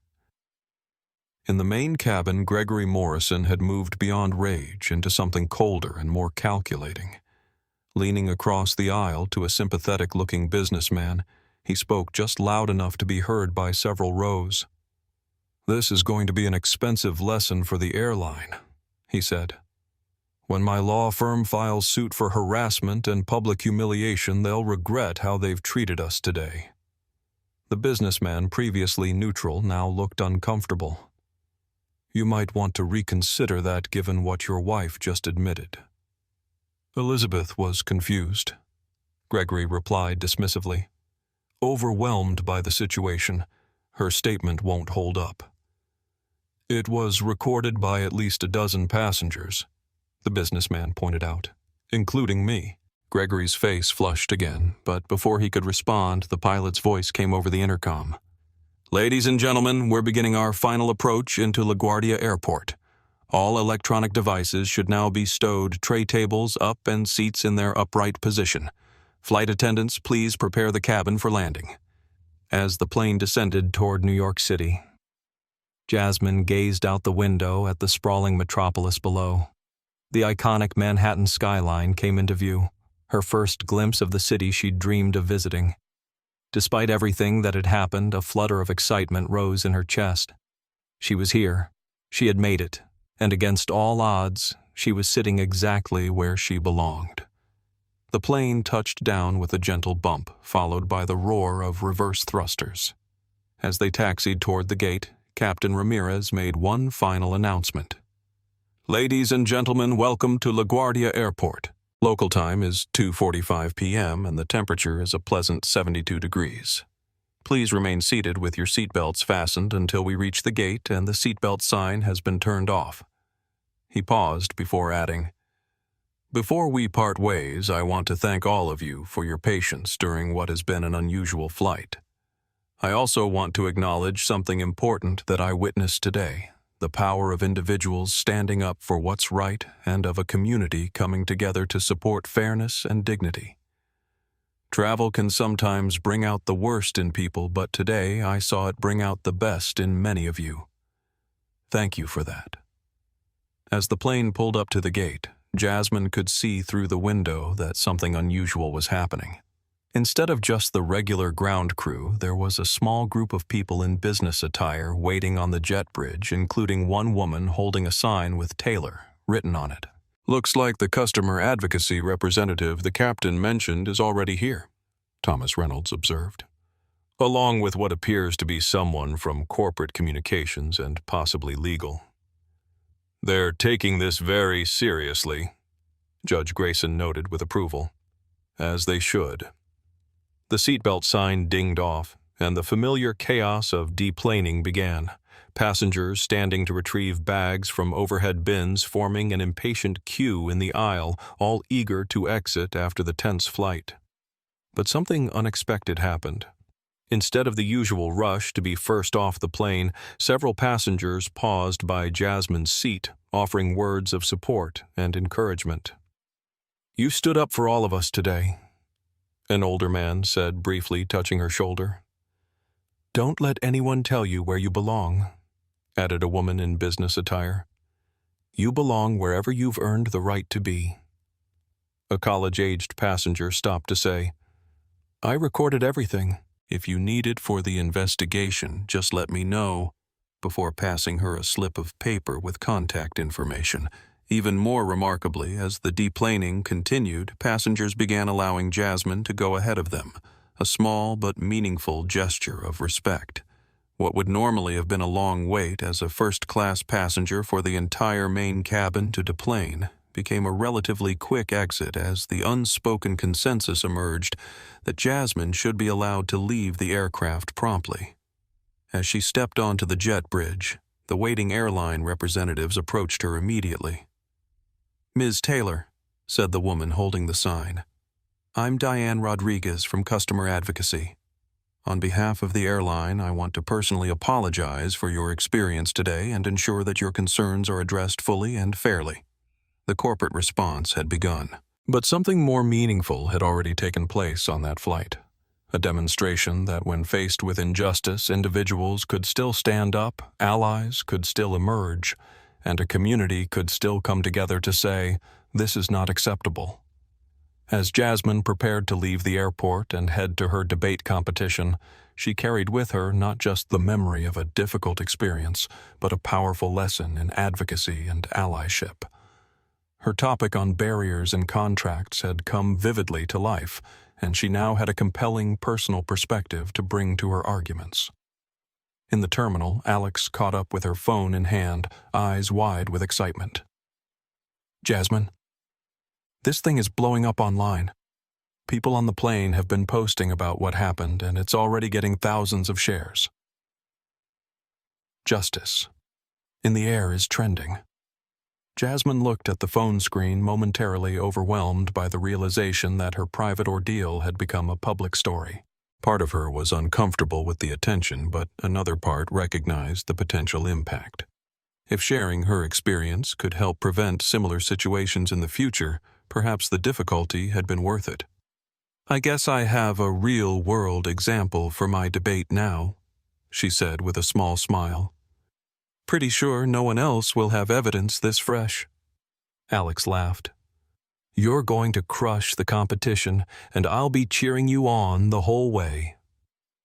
As they walked together toward the baggage claim, Jasmine reflected on her grandmother's words that had started this journey.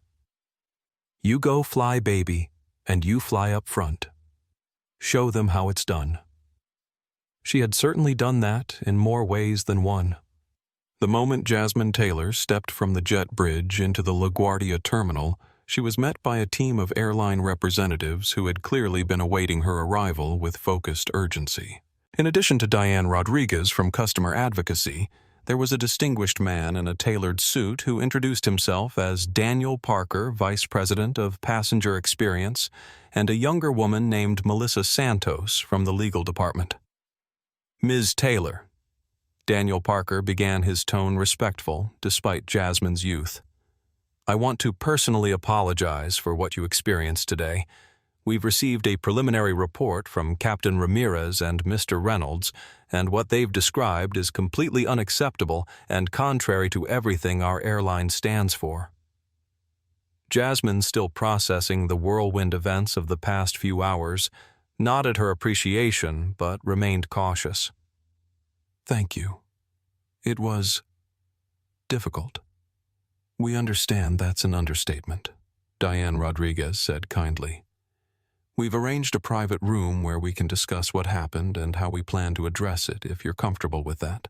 Before Jasmine could respond, Judge Eleanor Grayson emerged from the jet bridge behind her, followed closely by Thomas Reynolds. They had clearly coordinated to ensure Jasmine wasn't alone for these discussions. Ms. Taylor, Judge Grayson said, if you'd like an independent party present for your conversation with the airline representatives, I'd be happy to accompany you. As would I, Thomas added. In my role as compliance auditor, I'm actually required to follow up on incidents of this nature. The airline executives exchanged glances, clearly recognizing Judge Grayson from her years on the federal bench. Her presence instantly changed the dynamic of the interaction. Of course, Daniel Parker said quickly. Judge Grayson, Mr. Reynolds, we welcome your participation and perspective. At that moment, a commotion erupted behind them as Gregory and Elizabeth Morrison emerged from the jet bridge flanked by airport security officers. Gregory was still protesting loudly, his face flushed with indignation. This is an outrage. I've been a platinum member for 15 years. You can't treat us like criminals. The security officers maintained professional composure, neither engaging with nor restraining him, simply ensuring he proceeded through the terminal without further disrupting operations. One of the officers approached Daniel Parker. Sir, as requested by Captain Ramirez, we're escorting these passengers to meet with the Port Authority Police Department representatives. They want to take statements regarding the in-flight disturbance. Gregory Morrison overheard this and exploded again. Police, this is absurd. We're the victims here. I demand to speak to your supervisor immediately. As the Morrisons were led away, still protesting, more passengers began emerging from the flight. Many nodded supportively to Jasmine as they passed, some even stopping briefly to offer words of encouragement. You stood up for all of us, said an elderly woman, briefly touching Jasmine's arm. Don't let them minimize what happened, added a businessman in a crisp suit. I've got the whole thing on video if you need it. Alex Garcia burst through the crowd, her energy undiminished by the tense flight. Jasmine, there you are. I was worried they'd whisk you away before I could say goodbye properly. She wrapped Jasmine in a quick hug, then stepped back with a serious expression. I put all my contact info in your phone. Remember, I want a full report on how your debate goes, and I'll testify about what happened today if you need me to. Thank you, Alex, Jasmine said, genuinely moved by the support from someone who had been a complete stranger just hours ago. For everything. As Alex headed off to catch her connecting flight, Arthur Williams approached, moving carefully with his cane. Ms. Taylor, it was an honor to witness your courage today. If an old accountant's testimony would be helpful in sorting this out, you have my card. The stream of supportive passengers continued creating an unusual scene in the busy terminal, a spontaneous community of witnesses and allies forming around one young woman who had simply stood up for what was right. Eventually, Jasmine, Judge Grayson, and Thomas Reynolds followed the airline representatives to a private meeting room near the airline's customer service center. The space was comfortable but businesslike, with a conference table, water pitchers, and notepads at each seat. Daniel Parker began once everyone was seated. "Ms. Taylor, we'd like to hear your complete account of what happened today in your own words. After that, we want to explain the immediate steps we're taking to address this situation and make things right for you." Jasmine took a deep breath and recounted her experience from the beginning. Her months of extra work to afford the first-class ticket, her excitement about the trip, Margaret Wilson's sudden decision to reassign her seat, the torn boarding pass, the threat of security involvement, and everything that followed on the plane. Throughout her account, she remained remarkably composed, presenting the facts clearly and directly, without embellishment or excessive emotion. The skills honed through years of debate competition serving her well in this real-world moment of advocacy. Judge Grayson and Thomas Reynolds occasionally added context or clarification, particularly regarding the legal and policy implications of what had occurred, but mostly they allowed Jasmine to tell her own story. When she finished, there was a moment of heavy silence in the room. Then Melissa Santos, the legal representative, spoke for the first time. "Ms. Taylor, what you've described is not just a customer service failure. It potentially constitutes several violations of both company policy and federal transportation regulations regarding equitable treatment of passengers and fraudulent manipulation of seating assignments. The fact that you were threatened with security involvement when attempting to assert your legitimate contractual rights is particularly troubling." Daniel Parker nodded gravely. "Based on the captain's report, Mr. Reynolds' documentation, and your account, we've already taken several immediate actions. Margaret Wilson has been suspended pending a full investigation, and we're reviewing all complaints related to her conduct over the past year to identify any pattern of similar incidents. We've also initiated an immediate refund of your entire ticket price," Diane Rodriguez added. "You will still be flying first class on your return journey, but at no cost to you. Additionally, we'd like to offer you flight vouchers to cover future travel needs, including any competitions or college visits you might have coming up." Jasmine appreciated the concrete response but had more fundamental concerns. What about making sure this doesn't happen to someone else? What if the next person doesn't have a judge and an auditor to help them? Or what if they're too intimidated to speak up at all? Daniel Parker seemed impressed by her focus on the structural issue rather than personal compensation. "That's an excellent point, and it's why we're also implementing a system-wide review of our gate override protocols.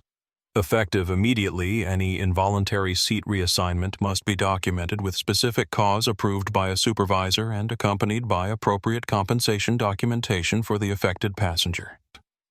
Additionally," Melissa Santos added, "we're revising our training for all customer-facing staff to emphasize that threats of security involvement should never be used to intimidate passengers who are asserting legitimate concerns." Judge Grayson had been observing the airline's response carefully. "These all sound like positive steps, but I'm curious about accountability. Ms. Wilson's actions weren't just a momentary lapse in judgment. They represented a fundamental breach of trust with your customers. How will you ensure that such breaches have appropriate consequences?" Daniel Parker met her gaze directly. "You're absolutely right, Your Honor. While I can't discuss specific personnel matters, I can tell you that our investigation will be thorough, and if the allegations are confirmed, the consequences will reflect the seriousness of the breach.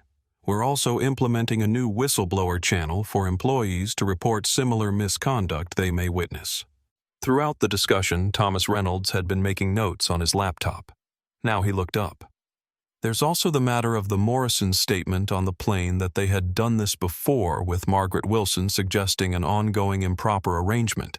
That will need to be part of the investigation as well." "It already is," Melissa confirmed. We take allegations of staff accepting payments for preferential treatment extremely seriously. It undermines the integrity of our entire operation." As the meeting continued, Jasmine found herself in an unexpected position. At the center of a corporate response to injustice, her voice being heard and respected by executives who might normally never interact with a 17-year-old from Houston. The debate skills she had worked so hard to develop were serving her well in this real-world negotiation. After about 45 minutes of detailed discussion, Daniel Parker shifted to more immediate concerns. "Ms. Taylor, you mentioned you're here for a debate competition. When does that begin?" "Tomorrow morning," Jasmine replied. "My team is already at the hotel. I was planning to take a taxi there after this." "We've arranged for a car service to take you directly to your hotel," Diane Rodriguez said, "and we'd be happy to extend the same service for your return to the airport." As the meeting concluded, everyone exchanged contact information with promises of follow-up communications as the investigation progressed. Before they parted ways, Judge Grayson pulled Jasmine aside for a private word. "You handled yourself beautifully in there," she said, her expression warm with approval. Many adults with years of professional experience wouldn't have navigated that conversation with the same clarity and focus. "I was nervous," Jasmine admitted. "These are powerful people making decisions that could affect a lot of other passengers." "Exactly," Eleanor nodded. "And you kept the focus on those broader implications, rather than just your personal inconvenience. That's the mark of true advocacy." She handed Jasmine a business card with a personal email address handwritten on the back. "I meant what I said on the plane. If you ever consider a career in law, I'd be honored to provide whatever guidance or support I can. The legal profession needs minds like yours. People who can see beyond the letter of a contract to the human impact of how it's enforced." Thomas Reynolds approached to say his goodbyes as well. "I'll be submitting my full report today, and I've included your contact information for follow-up. What happened to you matters not just for your own situation, but as an example of issues that need addressing across the industry." As Jasmine finally left the meeting room, accompanied by Diane Rodriguez, who would escort her to the waiting car service, she was surprised to find several more passengers from the flight still waiting in the terminal area. They approached as she emerged, offering supportive words, business cards, and, in some cases, digital evidence they had captured of the incident. Ben Foster, the documentary filmmaker, stepped forward. "Ms. Taylor, I'm Ben Foster. I documented much of what happened on the flight. I'd like to offer you the footage, no strings attached. You can use it however you see fit for any complaint or follow-up." "Thank you," Jasmine said, somewhat overwhelmed by the continued support. "I appreciate that." "What happened today mattered," Ben said simply. "Not just to you, but to everyone who witnessed it. It was a reminder that standing up for what's right isn't just an abstract concept. It's a choice we make in real moments with real consequences." As Jasmine finally made her way toward the exit, she reflected on the extraordinary journey of the past several hours. What had begun as a simple desire to fly comfortably to her debate competition had transformed into a lesson in advocacy, allyship, and the power of principled resistance to injustice. The black car was waiting, as promised, the driver holding a sign with Taylor printed on it. As she settled into the comfortable back seat and the car pulled away from the terminal, Jasmine took a moment to text her parents, letting them know she had arrived safely and had quite a story to tell when they spoke later. Then she opened her debate notes, reviewing her arguments on barriers in contracts with fresh insight. She had come to New York seeking a championship. She hadn't expected to also find her voice as an advocate for justice in the most unexpected of settings. 35,000 feet above the ground in Seat 2B. The morning sun streamed through the hotel room window, casting long rectangles of light across Jasmine's carefully laid-out clothes, her debate uniform of a navy blue blazer, crisp white blouse, and charcoal skirt. She had been awake since 5 a.m., her mind too active with thoughts of both the upcoming competition and the previous day's extraordinary events to allow for much sleep. Her phone buzzed with another notification. Since landing in New York, her social media accounts had exploded with messages, friend requests, and tags in posts about what people were now calling "justice in the air." The video taken by Ben Foster and clips recorded by other passengers had begun circulating online, gathering hundreds of thousands of views overnight.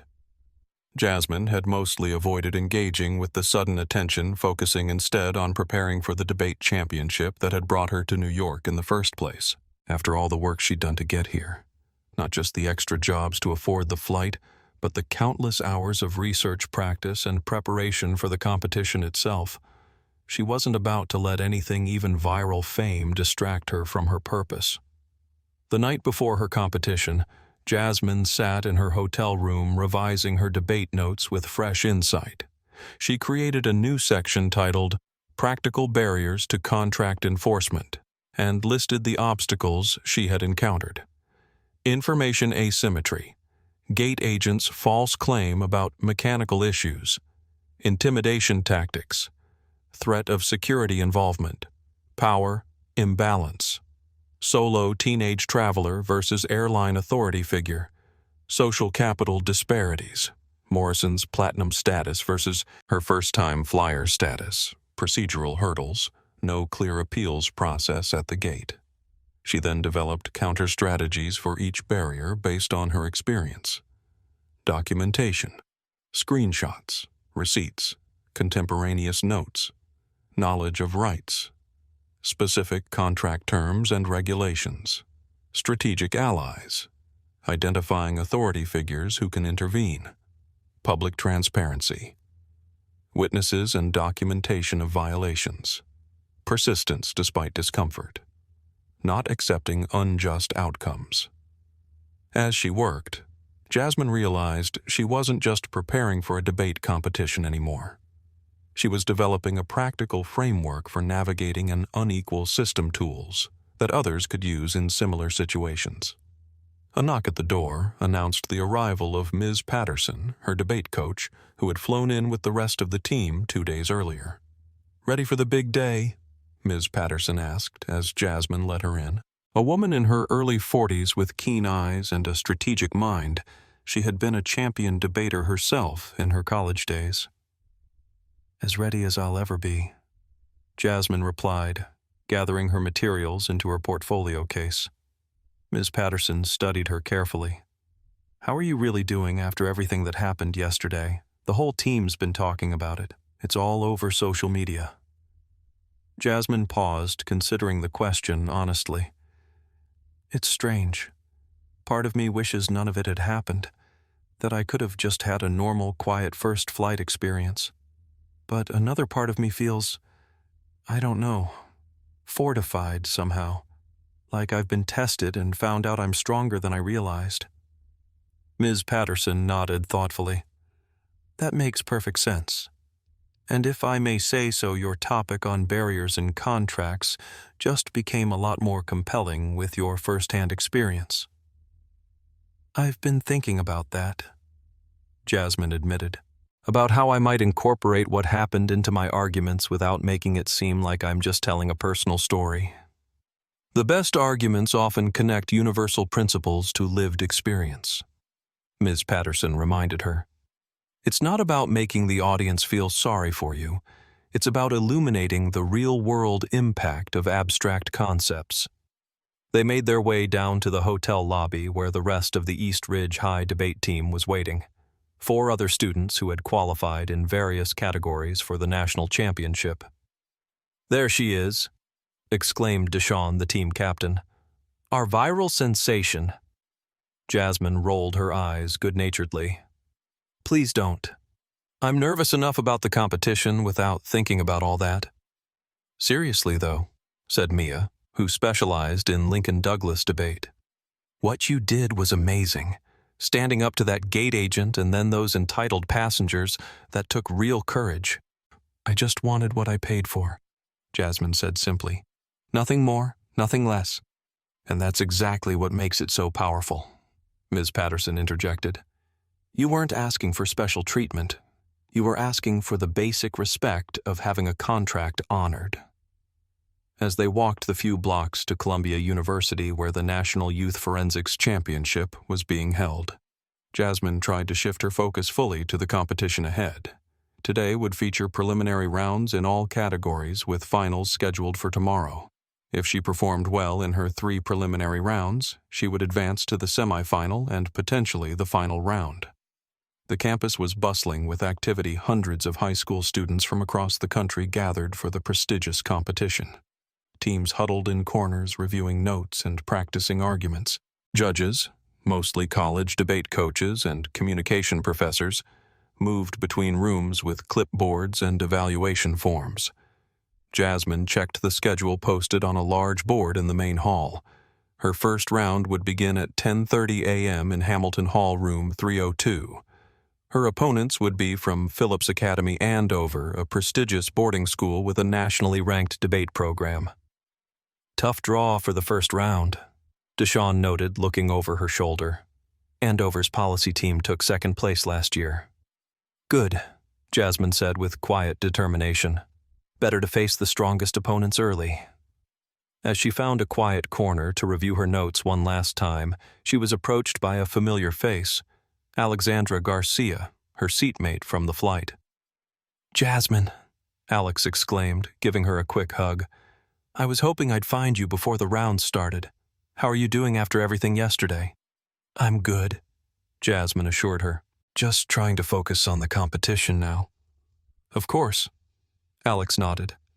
"But I thought you should know. Your story is everywhere. #justice. In the Air is trending nationally.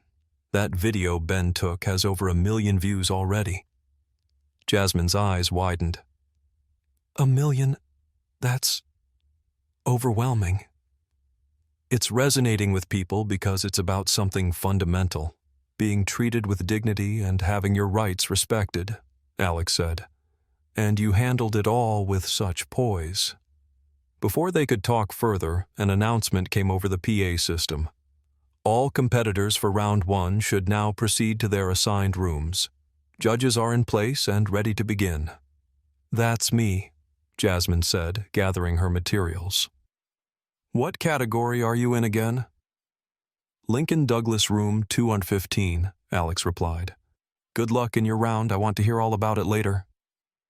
As Jasmine made her way to room 302, she felt a familiar mix of nervousness and excitement. This was what she had worked for all year, the chance to test her skills against the best young debaters in the country. The room was arranged formally with tables at the front for the debaters and rows of seats for observers and judges. Her opponents from Andover, a boy and girl in matching blazers, were already setting up their materials. 3 judges sat in the front row reviewing their evaluation criteria. Ms. Patterson gave Jasmine a reassuring nod from the back of the room as she took her position at the affirmative table. As the only qualifier in policy debate from East Ridge High, Jasmine would be debating solo against Andover's 2-person team, a significant disadvantage in a format typically designed for partnerships. The moderator welcomed everyone and explained the rules. The resolution for debate was, "In the United States, contract law inadequately protects vulnerable populations from predatory agreements." As the affirmative speaker, Jasmine would present, first establishing her position and laying out her key arguments. Then would come cross-examination rebuttals and closing arguments, a structured intellectual battle that would test not just her knowledge but her ability to think on her feet and respond to unexpected challenges. During her debate, Jasmine incorporated legal theory that transformed her personal experience into a compelling academic argument. "Contract theory presumes equal bargaining power and good faith enforcement," she explained to the judges. "But in reality, what scholars call discretionary enforcement points create opportunities for bias to enter the system. These are moments when an individual gatekeeper decides whether to strictly enforce contract terms, bend them, or ignore them altogether." She referenced legal scholars who had documented patterns of unequal contract enforcement in housing lending and employment contexts. What makes these barriers particularly insidious is their invisibility in the contract itself. Nothing in the airline's contract of carriage says terms may be enforced differently based on the customer's perceived status. Yet research consistently shows that discretionary enforcement creates disparate outcomes. Her Andover opponents tried to counter by arguing for personal responsibility and contract literacy, but Jasmine was prepared. Contract literacy is indeed vital, she acknowledged. But even perfect knowledge of one's contractual rights becomes meaningless when enforcement mechanisms are selectively applied. The real barrier isn't in the text of agreements, but in the human systems that interpret and enforce them. When the moderator signaled for her to begin, Jasmine stood, took a deep breath, and stepped to the center of the room. For a brief moment, memories of the previous day flashed through her mind.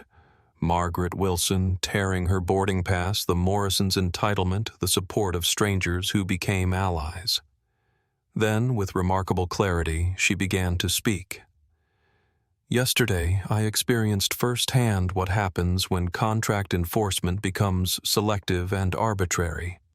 I had a confirmed reservation for a first-class airline seat that I worked multiple jobs for 6 months to afford.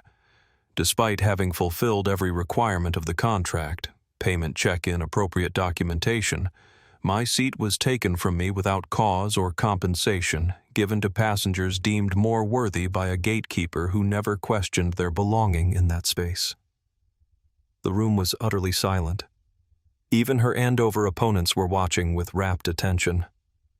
This is not merely an anecdote. It illustrates a fundamental problem in how contracts function in America today. On paper, contract law appears neutral, offering the same protections to all parties who enter into agreements. But in practice, the enforcement of those contracts is often anything but neutral.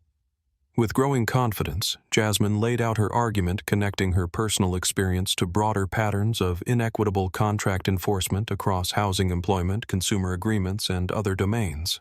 She cited research showing how identical contract violations were treated differently depending on the race, age, or socioeconomic status of the person asserting their rights. The issue is not just the letter of the law, she continued, but the 1,000 small moments of discretion where gatekeepers decide whose contractual rights matter and whose can be dismissed. The problem is not just in the agreements themselves, but in the barriers to their equitable enforcement. For 15 minutes, she built her case methodically, her voice clear and compelling. The judges were taking extensive notes, occasionally nodding at particularly strong points.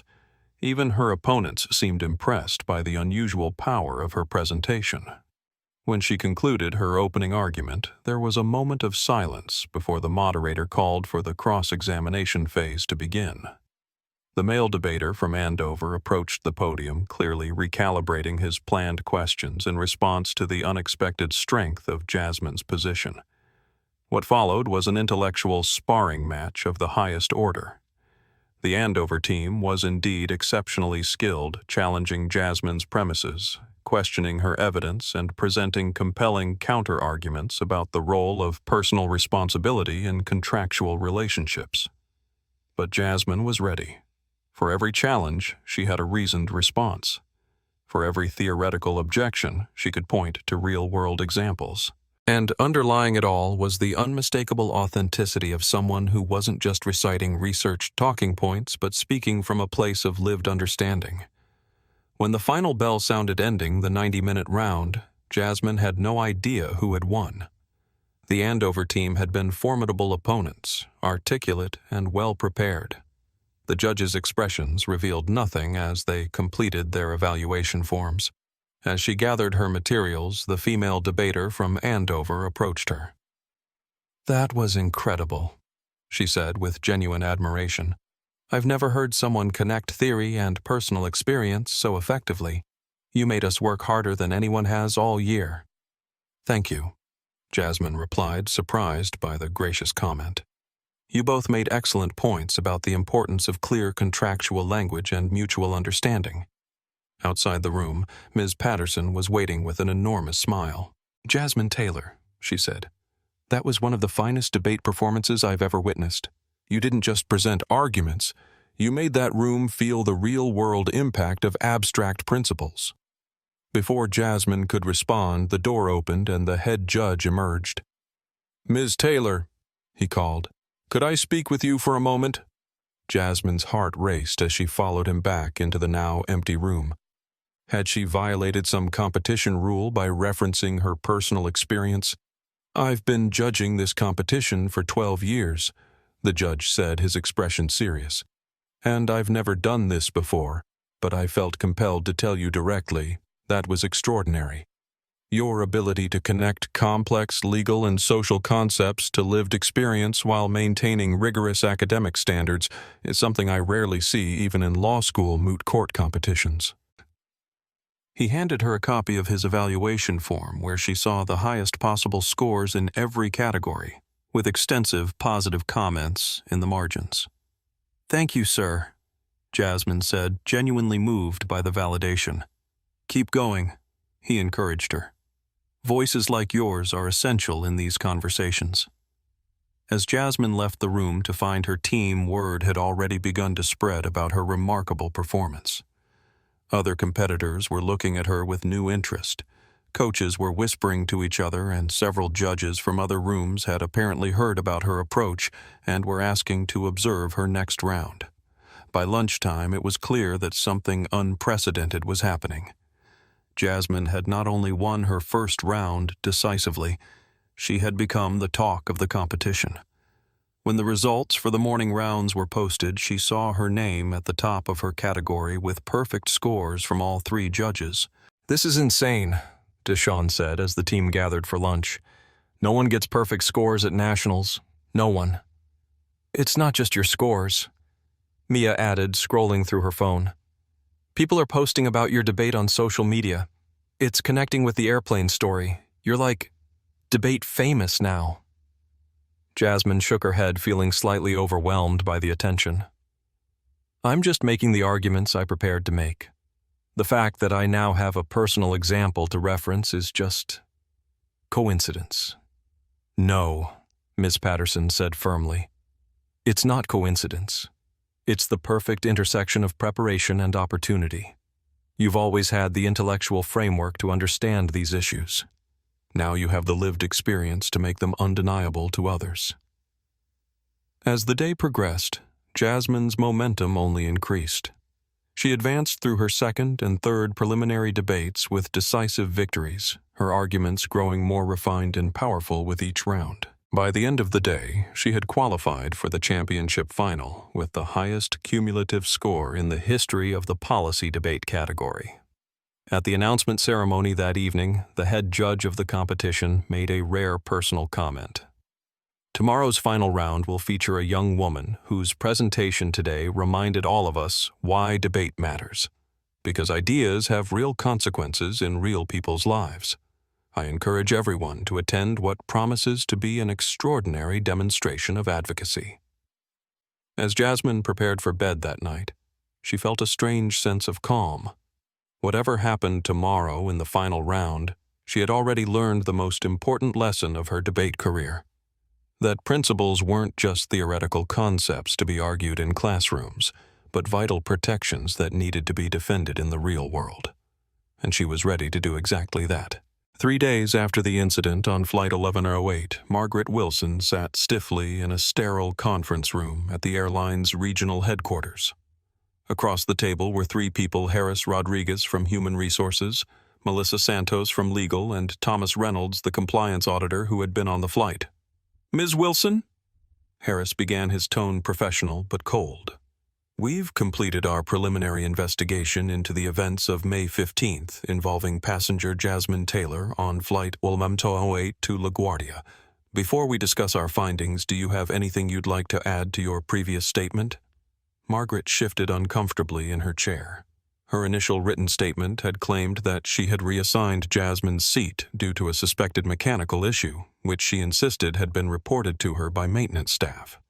She had denied any improper arrangement with the Morrisons, characterizing their interaction as standard customer service for frequent flyers. "I stand by my statement," she said tightly. "This is being blown out of proportion." Thomas Reynolds opened a laptop and turned the screen toward Margaret. "We have access to all system logs, Ms. Wilson. There was no maintenance report filed for Seat 2B on Flight 1108. No work order, no documentation of any kind suggesting a mechanical issue. Margaret's face remained impassive, but a slight tremor in her hands betrayed her discomfort. Additionally, Melissa Santos continued, we have testimony from multiple passengers, including a federal judge and our own flight attendant, Sophia Alvarez, that directly contradicts your account of what transpired at the gate. Most significantly, Thomas added, we have Elizabeth Morrison's statement made in front of numerous witnesses on the aircraft that you had an arrangement with them whereby you would provide preferential seating in exchange for compensation, an arrangement she claimed had occurred before on other flights. Margaret's composure finally cracked. Elizabeth Morrison is trying to save herself. She's lying. Harris Rodriguez slid a folder across the table. Actually, Ms. Wilson, we've reviewed your gate activity for the past 6 months. There's a pattern of overrides using your credentials that cannot be explained by normal operational needs.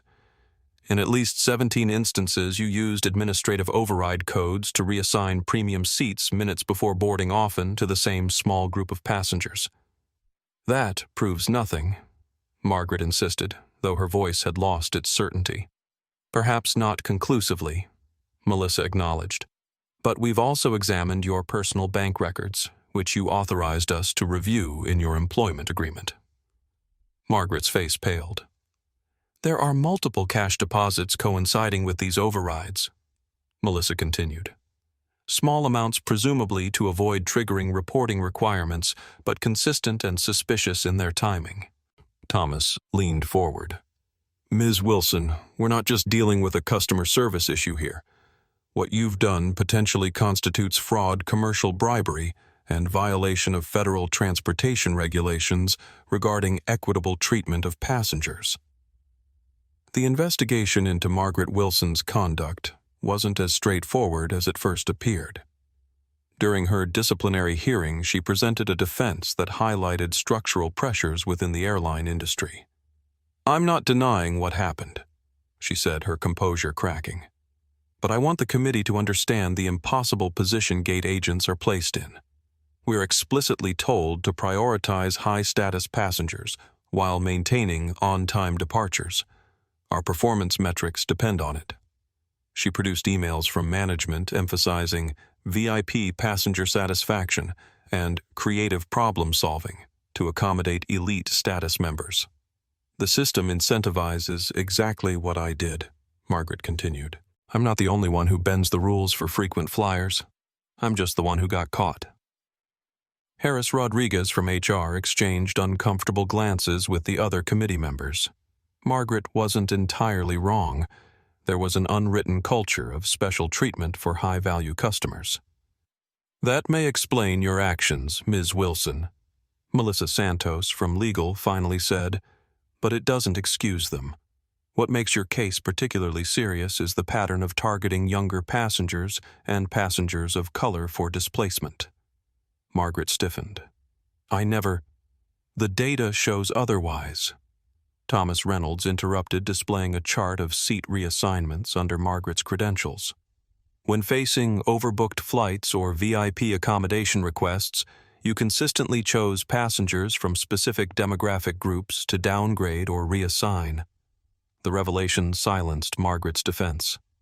The pattern once documented was undeniable even to her. I didn't realize I was doing that, she said quietly. Unconscious bias is still bias, Thomas replied, especially when it affects people's contractual rights. Margaret's shoulders slumped, the fight draining out of her. What happens now? She asked quietly. Your employment with the airline is terminated effective immediately, Harris stated flatly. You'll surrender your credentials and company property before leaving the building today. Additionally, Melissa added, we're required to report these findings to the Department of Transportation's Office of Aviation Consumer Protection for possible civil penalties. And depending on their assessment, Thomas concluded, there could be criminal implications as well, particularly if this is determined to be a pattern of discriminatory behavior targeting specific demographic groups. As Margaret Wilson was escorted from the building 30 minutes later, her 23-year career with the airline concluded in disgrace. She found herself wondering how it had all unraveled so quickly. The answer, though she couldn't fully appreciate it, was simple. She had underestimated a 17-year-old black girl from Houston who knew her rights and refused to be silenced. Meanwhile, across town in the prestigious offices of Morrison and Bailey Law, a different but equally consequential meeting was taking place. The firm's executive committee, 6 senior partners who collectively controlled the firm's management, had convened an emergency session to address the viral video showing founding partner Gregory Morrison's behavior on Flight 1108. At Morrison and Bailey Law, the partners' emergency meeting revealed divisions within the firm about how to handle Gregory's behavior. Greg's actions were inexcusable, Patricia Liang argued. But are we prepared to end a 25-year partnership over one incident? James Wilson, the firm's general counsel, shook his head. This isn't about one incident. It's about judgment and ethics. A founding partner who thinks rules don't apply to him is a liability in our profession. Another partner, Robert Fernandez, spoke up. There's also the matter of firm culture. What message does it send to our associates if we excuse this behavior from leadership? The debate continued for hours, reflecting the complicated reality of institutional change. Some partners argued for a suspension rather than forced resignation. Others worried about the financial implications of losing a major rainmaker. In the end, David Harrington made the decisive argument, beyond ethics, this is about survival. 3 major clients have already withdrawn their business. How many more will follow if we appear to condone Greg's behavior? The vote wasn't unanimous, but the majority prevailed. Gregory Morrison would have to resign. The conference room was tense, the atmosphere heavy with unspoken judgment as Gregory Morrison himself sat at one end of the table, attempting to maintain his dignity despite the circumstances. Greg, began David Harrington, the managing partner, we've reviewed the videos, the social media response, and the statements from other passengers. The situation is problematic, to put it mildly. It's being completely misrepresented. Gregory insisted, though, with less conviction than he might have mustered a few days earlier. We were the victims of a systematic attempt to humiliate us for a simple misunderstanding about seating assignments. Patricia Liang, head of the firm's ethics committee, fixed him with a steely gaze. A simple misunderstanding that began with you and Elizabeth bribing an airline employee to give you a seat that rightfully belonged to someone else.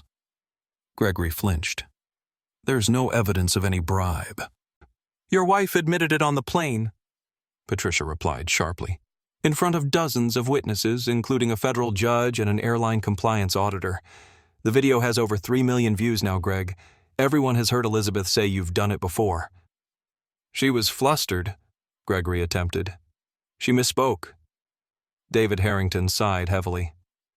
Greg, we're not just concerned about the allegation of bribery, though that's serious enough. We're concerned about your recorded behavior afterward, threatening a minor, attempting to intimidate airline staff, making comments that could be construed as racially motivated. That's absurd, Gregory protested.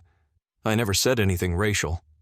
You specifically complained about reverse discrimination when asked to vacate a seat that wasn't yours, Patricia pointed out. The context makes the implication clear. The State Bar Association has already opened an ethics investigation, added James Wilson, the firm's general counsel. They've received multiple complaints, including one from Judge Eleanor Grayson, who was apparently on the flight. Gregory paled visibly at the mention of Judge Grayson, whose reputation in legal circles was formidable.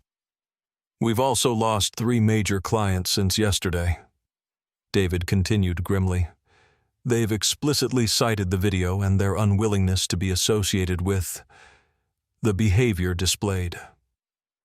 Gregory looked around the table, suddenly aware that this wasn't just a reprimand, it was an execution. What are you saying exactly? We're invoking Article 7 of the Partnership Agreement, David said formally. Conduct detrimental to the firm's reputation and business interests. We're asking for your immediate resignation. And if I refuse, then we'll hold a full partnership vote on your involuntary separation," Patricia stated flatly.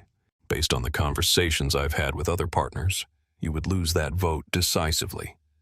Gregory Morrison had built his career on projecting power and confidence, on never showing weakness in negotiations.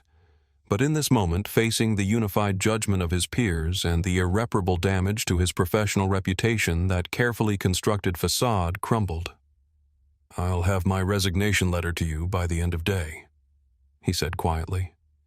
As the meeting concluded, Gregory remained seated alone in the conference room, staring out at the Manhattan skyline from the 47th floor. His mind returned to the moment on the plane when he had sneered at Jasmine Taylor, dismissing her rights because she didn't fit his image of who belonged in first class. He had never imagined that the consequences of that moment would cost him the firm he had helped build over 25 years, his professional reputation, and possibly even his license to practice law. Across town, Elizabeth Morrison was experiencing her own version of accountability. The board of the Riverside Country Club, where she had chaired numerous charity events and built her social status over decades, had called an emergency meeting of the membership committee. "Elizabeth," said Victoria Fairchild, the board president and Elizabeth's former friend of 15 years, "the video from that flight has been seen by everyone in our community.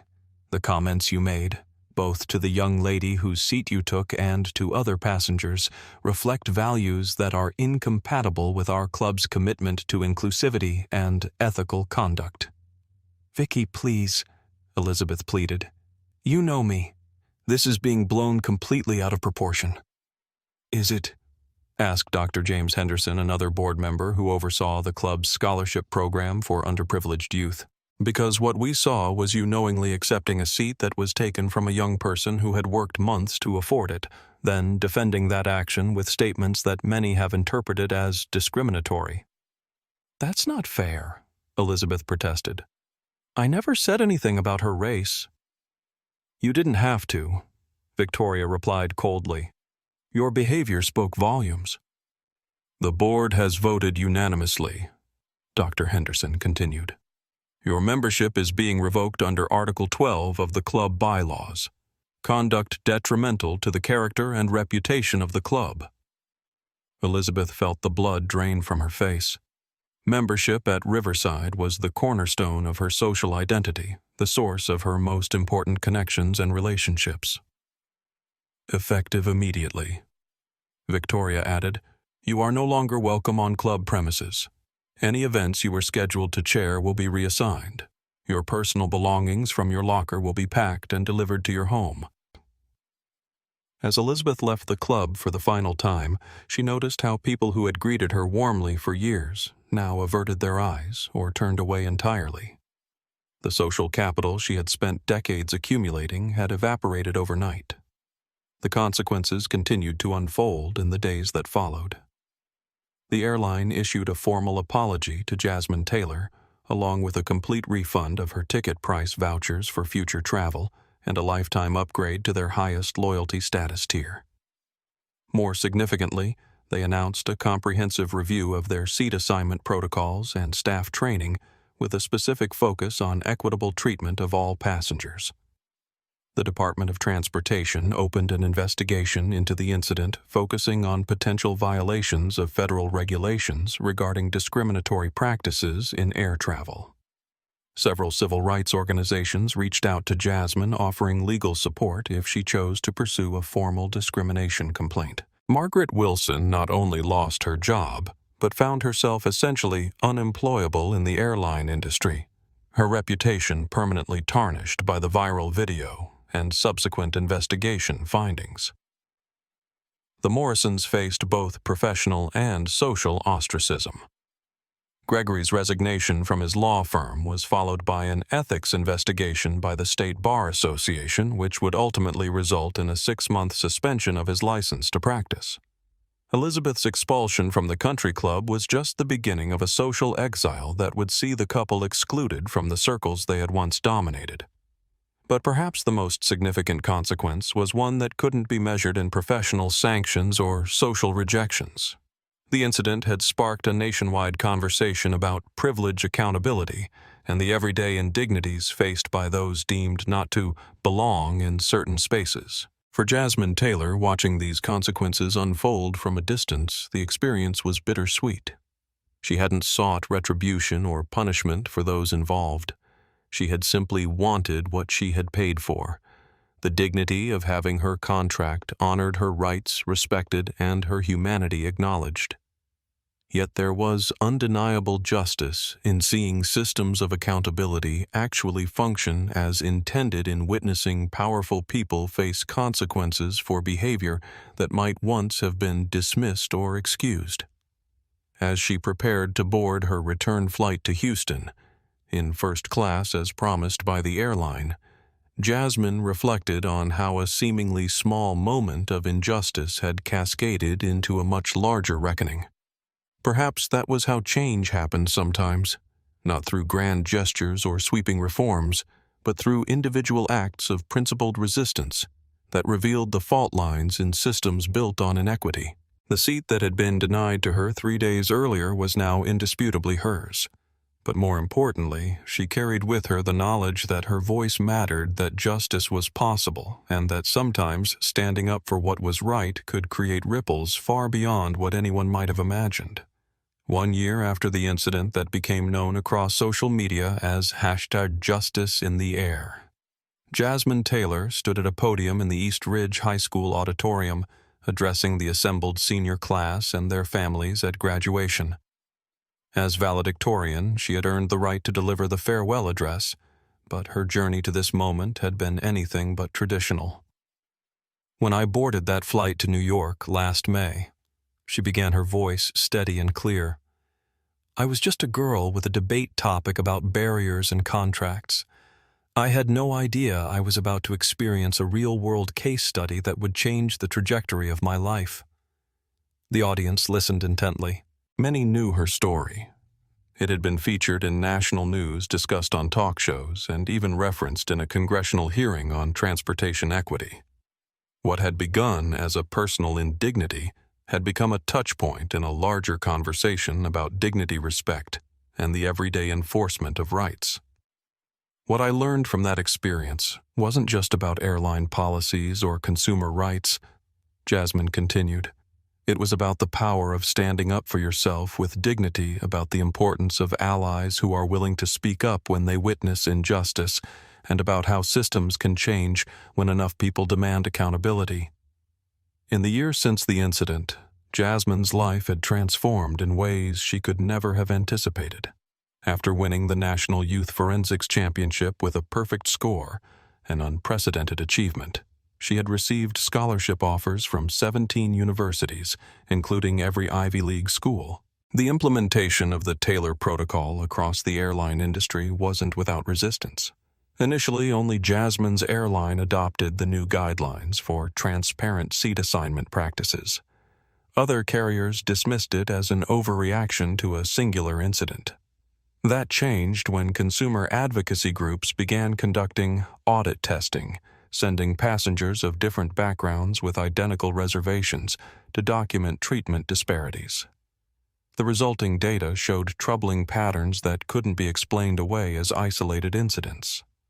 Within 6 months, 2 more major airlines had adopted similar protocols. Within a year, it had become an industry standard championed by the Department of Transportation as a model practice.